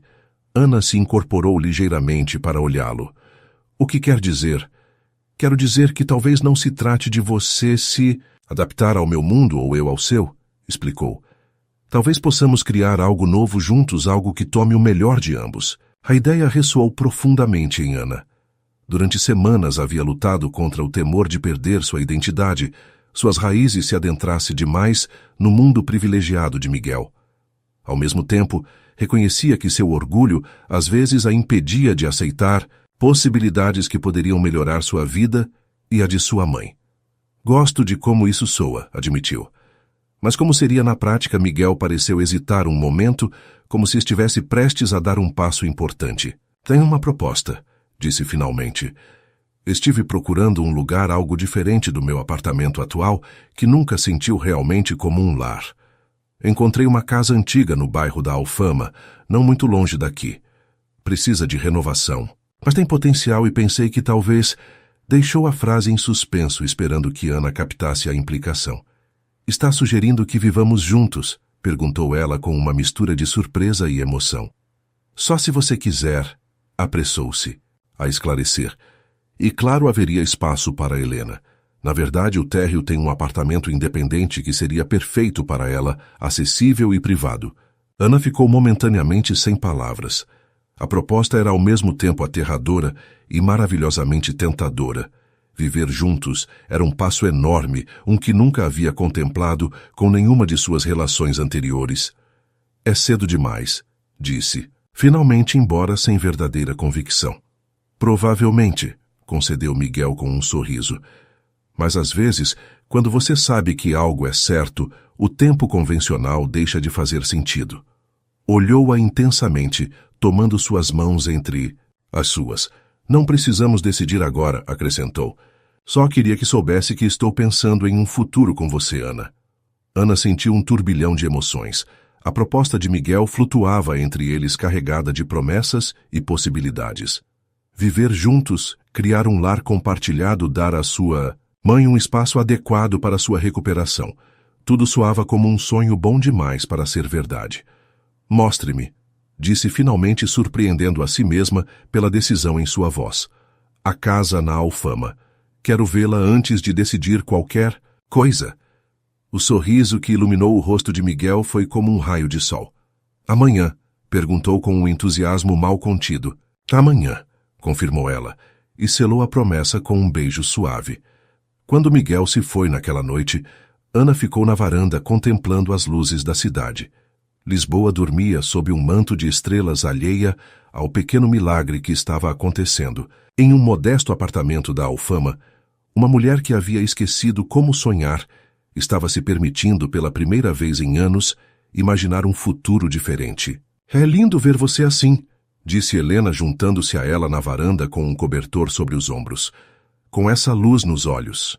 Ana sorriu abraçando sua mãe com cuidado. Tenho medo, mãe, confessou em voz baixa. Medo de que isso seja bom demais para ser verdade. De acordar um dia e descobrir que tudo foi uma miragem. Helena tomou o rosto de sua filha entre suas mãos com aquela mistura de firmeza e ternura que só uma mãe pode alcançar. O medo é natural, minha menina, disse. Mas não deixe que ele a paralise. Às vezes a vida nos oferece presentes inesperados, precisamente quando deixamos de esperá-los.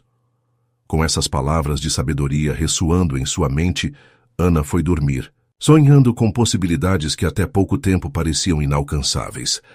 A casa era muito mais do que Ana havia imaginado. Situada em uma rua tranquila da velha Alfama, a fachada manuelina conservava a elegância do início do século XX, com azulejos coloridos e uma porta de madeira entalhada que contava histórias de gerações passadas.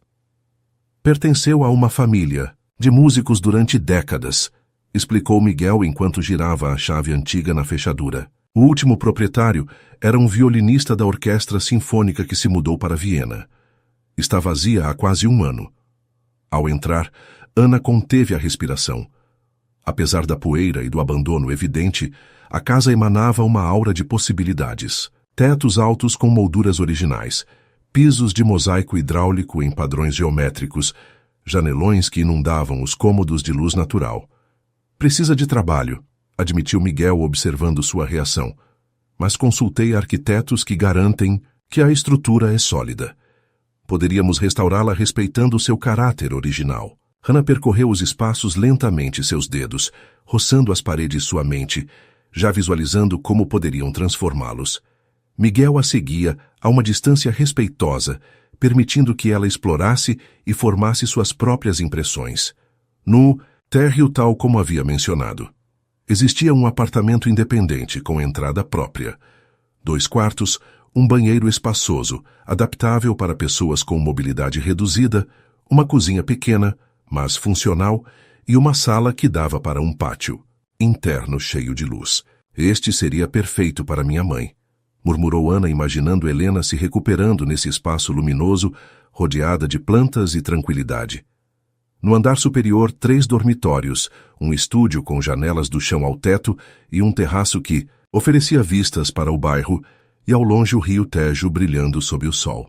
O estúdio poderia ser seu espaço para desenhar e pintar, sugeriu Miguel observando como Ana se detinha maravilhada diante da luz perfeita que inundava o cômodo.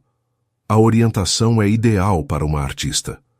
Ana virou-se para ele, comovida, pela consideração implícita nessas palavras. Ele não estava apenas oferecendo-lhe uma casa, estava oferecendo-lhe um espaço para recuperar sonhos abandonados. Como a encontrou? Perguntou genuinamente curiosa. Não parece o tipo de propriedade que interessaria a alguém como você. Miguel sorriu aproximando-se dela junto à janela. Precisamente por isso me interessou, explicou. Não, é um investimento, não é um símbolo de status. É simplesmente um lugar com história, com caráter, que poderia se tornar um lar. Nosso lar. A palavra nosso flutuou entre eles carregada de significado.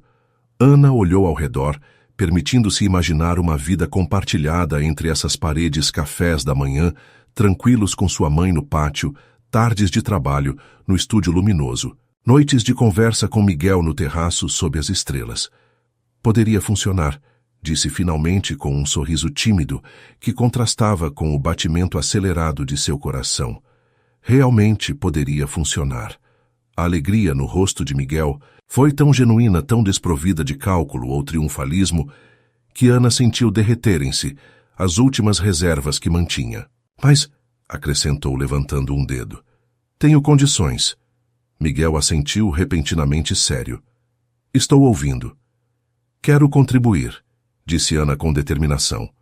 Não financeiramente, porque obviamente não posso igualar sua contribuição, mas quero participar da restauração.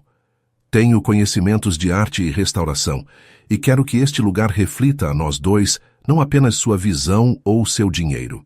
Claro, concordou Miguel sem hesitar. Na verdade, ia sugerir isso.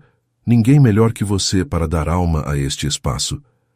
E continuarei trabalhando no café, continuou ela. Pelo menos por enquanto. Preciso manter minha independência, minha conexão com o mundo que conheço. Esta condição pareceu surpreender ligeiramente Miguel, mas ele assentiu com respeito. O café é importante para você, entendo, disse. Embora espere que, com o tempo, você encontre espaço para retomar seus estudos de arte, se é o que deseja. Ana sorriu agradecida por sua compreensão. Uma última coisa, acrescentou, aproximando-se até ficar a um passo dele. Não quero segredos entre nós, Miguel. Não mais surpresas, não mais meias-verdades. Se vamos fazer isso, tem que ser com honestidade total. Miguel tomou suas mãos olhando-a diretamente nos olhos. Eu prometo, Ana, disse com solenidade. Transparência absoluta daqui para frente.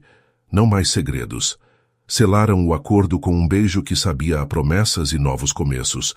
Quando se separaram, Ana apoiou sua testa contra a dele, permitindo-se um momento de vulnerabilidade. Tenho medo, confessou em um sussurro. Isso é tão diferente de tudo o que conheci. Eu também tenho medo, admitiu Miguel acariciando sua bochecha, mas acho que os melhores saltos de fé sempre vêm acompanhados de um pouco de temor.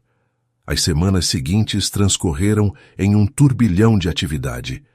A restauração da casa começou com uma equipe selecionada cuidadosamente por Miguel, mas com Ana supervisionando cada detalhe. Para surpresa do arquiteto e dos empreiteiros, a jovem garçonete demonstrava um conhecimento profundo de técnicas de restauração e um olho artístico que elevava cada decisão.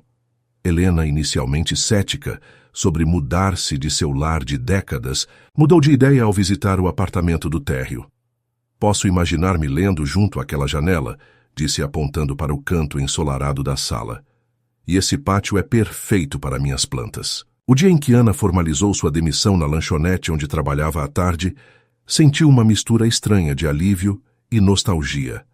Ainda conservava seu trabalho matutino no cantinho, mas pela primeira vez em anos tinha tardes livres para dedicar-se a supervisionar a renovação da casa e gradualmente a retomar sua arte. Miguel a havia surpreendido com um cavalete profissional e um conjunto completo de materiais de pintura instalados em um quarto temporário de sua cobertura, criando um estúdio provisório até que a casa estivesse pronta. Para que possa praticar, havia dito simplesmente sem grandes gestos nem declarações grandiosas. Foi nesse estúdio improvisado que Ana começou a redescobrir sua paixão, pintando primeiro timidamente, depois com crescente confiança. Suas primeiras obras depois de tanto tempo foram retratos Helena dormindo sob a luz filtrada da tarde, Dona Fátima em plena conversa animada com um cliente Miguel, contemplando o horizonte de seu terraço. A relação entre eles florescia a cada dia compartilhado. Descobriram ritmos comuns, pequenos rituais que construíam sua intimidade, café compartilhado ao amanhecer, mensagens breves, mas significativas durante o dia, conversas profundas sob as estrelas. Mas, como em toda a história de amor verdadeiro, as provas ainda não haviam terminado. O envelope com o timbre da Faculdade de Belas Artes do Porto chegou numa terça-feira de manhã. Ana o olhou fixamente como se fosse uma criatura viva e potencialmente perigosa antes de guardá-lo em sua bolsa sem abri-lo. Durante todo o seu turno no cantinho, o envelope pareceu queimar através do tecido, lembrando-a de sua presença a cada movimento. «Noto você distraída, menina», comentou Dona Fátima enquanto preparavam o fechamento. «Problemas no paraíso». Ana sacudiu a cabeça, mas finalmente extraiu o envelope e o colocou sobre o balcão. «Chegou isto hoje», explicou. «É da Faculdade do Porto». Dona Fátima ergueu as sobrancelhas surpresa. «Porto, você se candidatou a algo lá?» «Não», respondeu Ana mordendo o lábio. «Mas Miguel, sim, em meu nome». A expressão de Fátima se transformou em uma mistura de espanto e preocupação. «Sem consultá-la?» perguntou com cautela. Ana assentiu lentamente. Encontrei um rascunho da candidatura em seu estúdio há algumas semanas. Estava completamente preenchida com cópias de meus trabalhos antigos da Universidade Cartas, de recomendação. Só faltava minha assinatura. Quando perguntei a respeito, ele disse que era uma surpresa, que queria apresentá-la como uma opção quando tudo estivesse pronto. «E você se zangou com ele?» deduziu Fátima. Me senti confusa, admitiu Ana. Por um lado, me comoveu que ele acreditasse tanto em meu talento. Por outro, senti que estava tomando decisões por mim, traçando um caminho sem me consultar. E o que você fez? Tivemos uma longa conversa, respondeu Ana, recordando a noite intensa de diálogo. Expliquei que, embora apreciasse sua intenção, precisava fazer parte das decisões que afetavam minha vida. Ele entendeu, desculpou-se sinceramente e concordamos que se eu quisesse apresentar a candidatura, faríamos juntos. Mas você a apresentou. Apontou Fátima indicando o envelope. Ana assentiu com um pequeno sorriso. Fizemos juntos. Revisamos tudo, atualizamos meu portfólio com trabalhos recentes e o enviamos. Foi libertador, de certo modo. Como reclamar uma parte de mim, que havia dado por perdida. Fátima a olhou com orgulho maternal. E agora tem medo de abri-lo? Perguntou suavemente. Tenho medo do que significará seja qual for a resposta, confessou Ana. Se me rejeitarem, será como confirmar que meu momento já passou, que algumas oportunidades não retornam. E se me aceitarem, terá que escolher, completou Fátima. Ana assentiu, sentindo o peso das possibilidades esmagando seu peito. A casa estará pronta em 1 mês, explicou. Tudo está em andamento, a mudança da minha mãe, nossos planos juntos. E agora isto. 1 ano no Porto. Como posso sequer considerá-lo, dona Fátima? Tomou suas mãos entre as suas com aquela firmeza reconfortante que sempre havia sido sua âncora. Jabrato, disse simplesmente. O conhecimento é sempre melhor que a incerteza. Com dedos trêmulos, Ana rasgou o envelope e extraiu a carta. Seus olhos percorreram rapidamente as linhas. Me aceitaram, murmurou incrédula. Com bolsa completa para o programa de restauração especializada em pintura renascentista. Ana, isso é maravilhoso, exclamou Fátima, abraçando-a espontaneamente. É exatamente o que sempre quis. O que eu queria há 7 anos, corrigiu Ana. Dobrando cuidadosamente a carta. Agora não tenho certeza do que quero. Nessa noite, Ana chegou à cobertura de Miguel com a mente em ebulição. Ele a esperava com um jantar preparado por ele mesmo, algo que havia começado a aprender para surpreendê-la. Cheira delicioso, comentou ela beijando-o levemente antes de pendurar seu casaco. Arroz de pato, anunciou ele com orgulho. Seguindo a receita de Conceição, embora duvide que se aproxime minimamente da versão dela. Ana sorriu, mas Miguel notou imediatamente que algo ocupava sua mente. O que acontece? Perguntou afastando uma cadeira para ela. Em resposta, Ana extraiu a carta de sua bolsa e a colocou sobre a mesa. Miguel a olhou compreendendo instantaneamente. A resposta do Porto, disse, e sua voz continha uma mistura de emoção e apreensão. E me aceitaram, respondeu ela estudando sua reação. Bolsa completa começando em setembro. O sorriso que iluminou o rosto de Miguel foi de alegria genuína sem rastro de dúvida ou preocupação. Ana, isso é incrível, exclamou rodeando a mesa para abraçá-la. Eu sabia que conseguiria. Seu talento é inegável. Seu entusiasmo sem reservas a desconcertou. Você não está preocupado? Perguntou separando-se ligeiramente para olhá-lo. Significaria 1 ano no Porto Miguel, justo quando a casa estará pronta, quando planejávamos começar nossa vida juntos. Miguel a olhou com uma expressão de surpresa, como se a preocupação não tivesse cruzado sua mente. Ana, este é seu sonho, disse com simplicidade. Um sonho que teve que abandonar por circunstâncias que não escolheu. Como eu poderia me interpor em seu caminho agora que tem a oportunidade de recuperá-lo? Mas nossos planos... Começou. Ela. Os planos podem se ajustar, interrompeu ele suavemente. A casa continuará lá quando você voltar. Eu continuarei aqui quando você voltar. E se eu não quiser ir? Questionou Ana, surpreendendo a si mesma com a pergunta. Miguel a olhou profundamente com aquela intensidade que parecia ler diretamente em sua alma. É isso que realmente sente? Perguntou com suavidade. Ou é medo do desconhecido, medo de reclamar aquela parte de si mesma que manteve adormecida por tanto tempo? As palavras calaram fundo em Ana, expondo vulnerabilidades que nem ela mesma havia querido reconhecer. Tenho 30 anos, Miguel, disse com voz pequena. A maioria de meus colegas estará na casa dos 20. E se já for tarde demais, e se eu descobrir que não sou mais a artista que fui uma vez, você também poderia descobrir que é uma artista melhor, respondeu ele tomando suas mãos. Uma com experiências reais com dor verdadeira e alegria autêntica para transmitir através de sua arte. A idade não é um obstáculo. Ana é uma vantagem. Jantaram em um silêncio contemplativo, cada um perdido em seus pensamentos.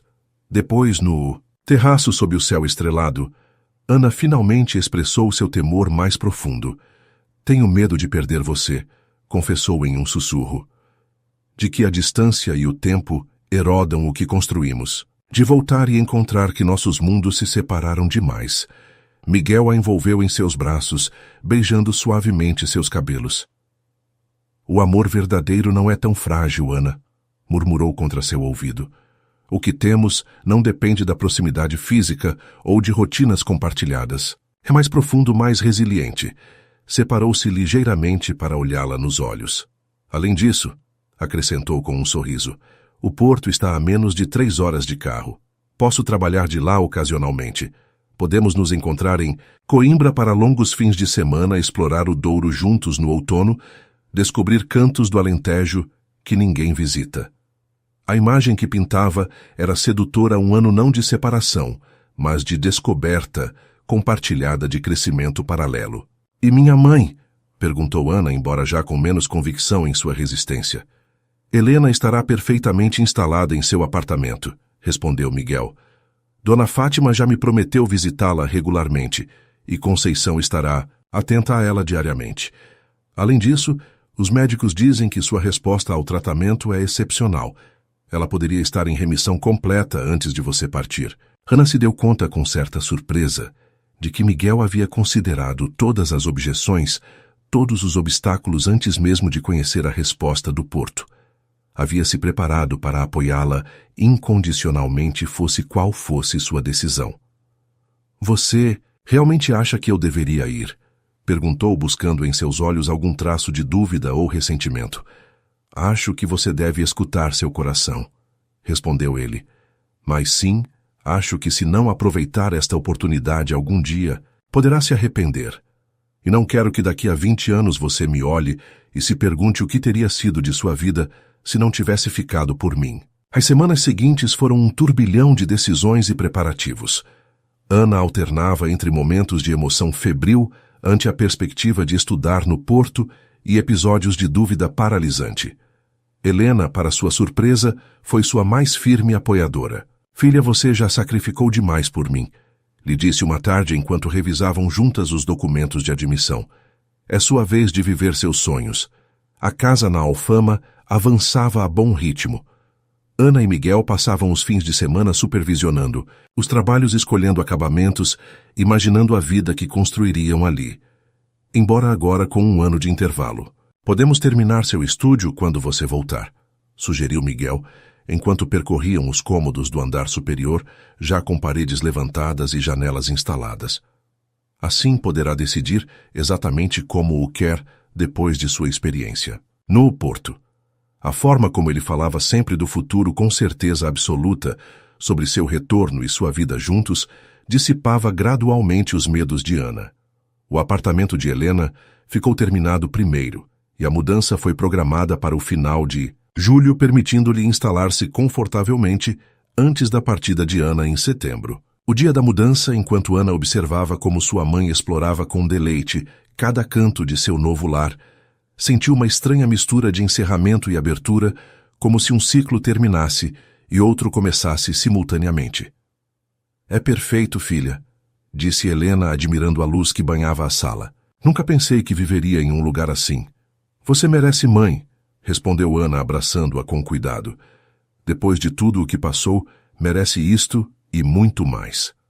Nessa noite, quando todos os móveis estavam em seu lugar e Helena descansava, em seu novo quarto, Ana e Miguel se sentaram no pátio interno sob um céu surpreendentemente estrelado, para estar em plena cidade. Um peso a menos, comentou Miguel, servindo-lhe uma taça de vinho.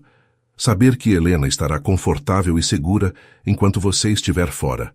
Ana assentiu, recostando-se contra seu ombro. Obrigada, disse simplesmente sabendo que ele entenderia a profundidade dessa palavra. Não tem que agradecer, respondeu ele beijando sua testa.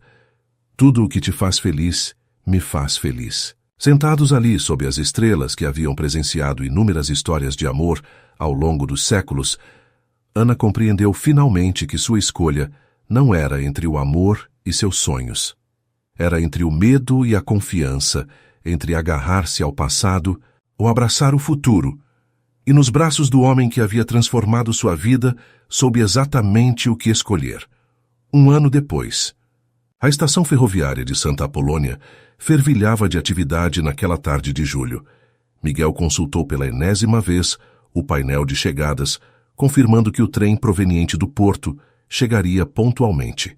Suas mãos habitualmente firmes, em reuniões onde se decidiam milhões de euros, tremiam ligeiramente, enquanto segurava um pequeno ramo de camélias brancas. A última vez que havia visto Ana pessoalmente tinha sido durante as férias da Páscoa, quando ele havia ido ao Porto para passar 5 dias juntos. Antes disso, Natal em Coimbra, um fim de semana no Douro e numerosas visitas relâmpago quando suas obrigações empresariais o levavam ao norte.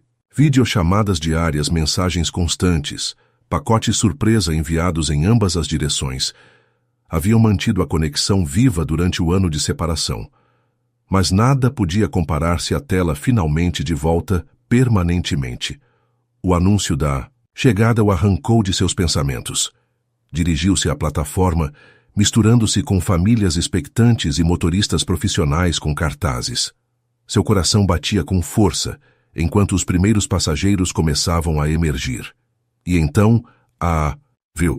Hannah apareceu com uma mala vermelha, vestindo um vestido simples de linho branco, que contrastava com o bronzeado adquirido sob o sol do norte. Seu cabelo mais longo que quando partira, emoldurava um rosto que irradiava uma nova confiança, uma serenidade que não estava lá antes. Seus olhares se encontraram através da multidão como ímãs que se reconhecem instantaneamente.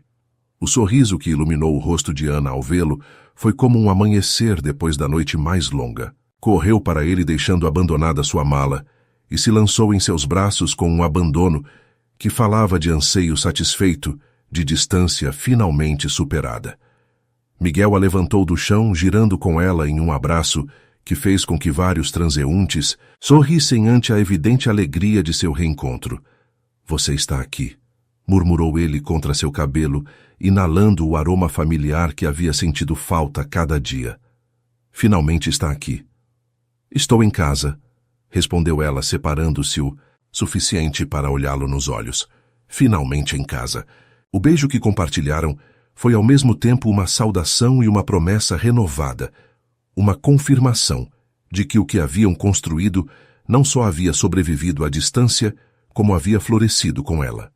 A caminho da Alfama, Ana observava a cidade através da janela com olhos novos. Lisboa parecia simultaneamente igual e diferente, como um livro familiar relido depois de anos. Sua mãe está esperando com um bacalhau à Brás, comentou Miguel enquanto dirigia. Dona Fátima ameaçou trazer pastéis suficientes para um regimento e acho que Margarida organizou uma pequena boas-vindas surpresa. Ana sorriu, sentindo uma onda de gratidão por esta rede de pessoas que haviam sustentado sua vida durante sua ausência. E a casa? Perguntou com emoção apenas contida. Está completamente terminada. Completamente, confirmou ele com um sorriso enigmático. Embora tenha deixado seu estúdio exatamente como combinamos, só com o básico, queria que você desse os toques finais. E conseguiu manter Margarida longe da decoração. Brincou Ana, lembrando das ambições decorativas de sua amiga. Foi uma batalha constante, respondeu Miguel rindo. Mas mantive minha promessa, nada foi decidido sem sua aprovação. Quando chegaram à rua, Ana sentiu um nó na garganta. A fachada da casa resplandecia sob o sol da tarde, com seus azulejos, originais restaurados e as persianas de madeira pintadas em um verde suave, que ela havia escolhido meses antes por videochamada. É mais bonita do que eu lembrava, murmurou enquanto Miguel estacionava. Espere para ver o interior, respondeu ele apertando suavemente sua mão. Ao cruzar o umbral, Ana foi recebida pelo aroma de flores frescas e o inconfundível perfume do bacalhau à Brás. Helena apareceu da cozinha com um avental e uma vitalidade que contrastava dramaticamente com a mulher frágil de um ano atrás. "Minha menina!" exclamou abrindo os braços. Ana correu para ela, abraçando-a com força, mas sem o temor constante de machucá-la que havia sido seu companheiro durante tanto tempo. "Você está radiante, mãe", disse estudando seu rosto saudável e suas bochechas rosadas. O Porto lhe fez bem. Helena havia visitado Ana durante 3 semanas na primavera, uma viagem que havia sido um presente de aniversário de Miguel e que havia transformado a mulher mais velha, devolvendo-lhe uma vitalidade que Ana temia perdida para sempre. "É esta casa", respondeu Helena com um sorriso. "O sol hará tranquilidade ao ter este rapaz por perto", acrescentou indicando Miguel com carinho maternal. "Ele se comportou como um verdadeiro filho enquanto você estava fora." Ana olhou para Miguel com uma pergunta silenciosa, e ele assentiu, confirmando o que ela suspeitava, havia cuidado de Helena com a mesma devoção que ela mesma teria mostrado. A tarde transcorreu em uma celebração íntima. Dona Fátima chegou carregada de doces. Margarida trouxe champanhe, e os vizinhos passaram para dar as boas-vindas à jovem que havia partido como garçonete e retornava como restauradora de arte certificada por uma das instituições mais prestigiosas da Europa. Quando finalmente a casa ficou em silêncio com Helena retirada para seu apartamento e os convidados dispersos, Miguel tomou a mão de Ana. "Há algo que quero mostrar-lhe", disse guiando-a em direção às escadas. "Uma surpresa." Conduziu-a até o estúdio, o cômodo que haviam deliberadamente deixado inacabado. Ana conteve a respiração ao abrir a porta. O espaço estava exatamente como o haviam planejado. Janelões do chão ao teto, paredes em um branco. Perfeito para refletir a luz, prateleiras integradas para livros e materiais. Mas no centro do cômodo, coberto por um tecido, havia algo que não estava nos planos. "O que é isto?" perguntou, aproximando-se com curiosidade. "Algo em que estive trabalhando", respondeu Miguel com uma mistura de orgulho e nervosismo. "Abra." Ana retirou o tecido com cuidado, revelando um cavalete talhado à mão em madeira escura. Mas não era um cavalete qualquer, estava desenhado como uma árvore com raízes que se estendiam pela base e ramos que se curvavam suavemente para sustentar a tela. "Miguel é lindo", murmurou passando os dedos pela madeira polida, admirando os detalhes intrincados. "Você o fez?" Ele assentiu, visivelmente satisfeito com sua reação. "Tomei aulas de entalhe durante 6 meses", explicou. "Queria criar algo único para seu retorno, algo que simbolizasse o que você significou em minha vida." "Uma árvore?" perguntou ela, compreendendo que havia uma metáfora intencional. "Uma árvore que cresce entre 2 mundos", respondeu. Ele indicando como as raízes se dividiam em 2 padrões distintos, mas complementares. "Como nós." Ana sentiu que as lágrimas afloravam a seus olhos, comovida pelo tempo, esforço e significado investidos neste presente. "É o presente mais bonito que já recebi", disse abraçando, "porque contém seu coração." Miguel a beijou suavemente e depois, para a surpresa de Ana, ajoelhou-se diante dela. Tinha planejado um grande gesto, algo elaborado, confessou, tirando uma pequena caixa de veludo do bolso. "Mas justo agora, neste espaço que criamos juntos, me parece o momento perfeito." Abriu a caixa, revelando um anel com uma pedra de cor água-marinha engastada em prata antiga. "Não é um diamante. Tradicional", explicou, notando o olhar surpreso de Ana. "É água-marinha como a cor do Tejo que conecta Lisboa ao Porto. E o engaste é do século XIX, restaurado por um artesão local." "É perfeito", murmurou ela, maravilhada pela consideração por trás de cada detalhe. "Ana Costa", disse. Miguel com uma voz que mesclava certeza e vulnerabilidade.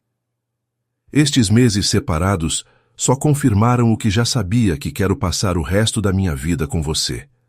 Não porque você seja a mulher mais forte, mais talentosa, mais autêntica que já conheci, embora seja, mas porque juntos somos melhores, mais completos, mais verdadeiros."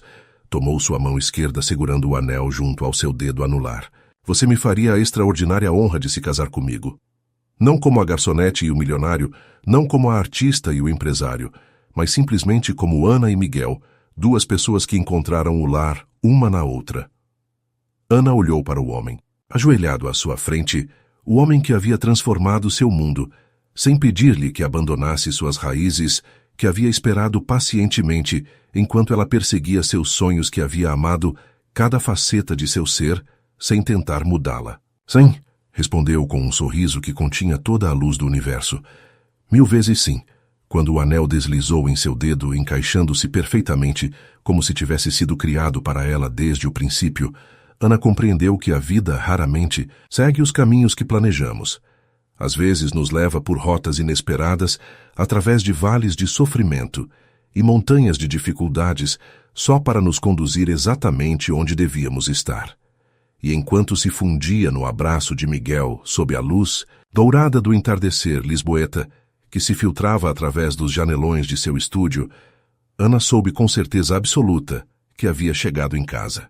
Não a um lugar físico, por mais bonito que fosse, mas aquele espaço sagrado que se cria quando duas almas se reconhecem, se aceitam e se escolhem mutuamente, dia após dia, superando todas as barreiras que o mundo tenta impor entre elas. Nesse momento de perfeição cristalina, recordou as palavras que sua mãe lhe havia dito tanto tempo atrás. Às vezes, a vida nos oferece presentes inesperados, precisamente quando deixamos de esperá-los. E sorriu agradecida pelo café derramado, que havia mudado seu destino para sempre.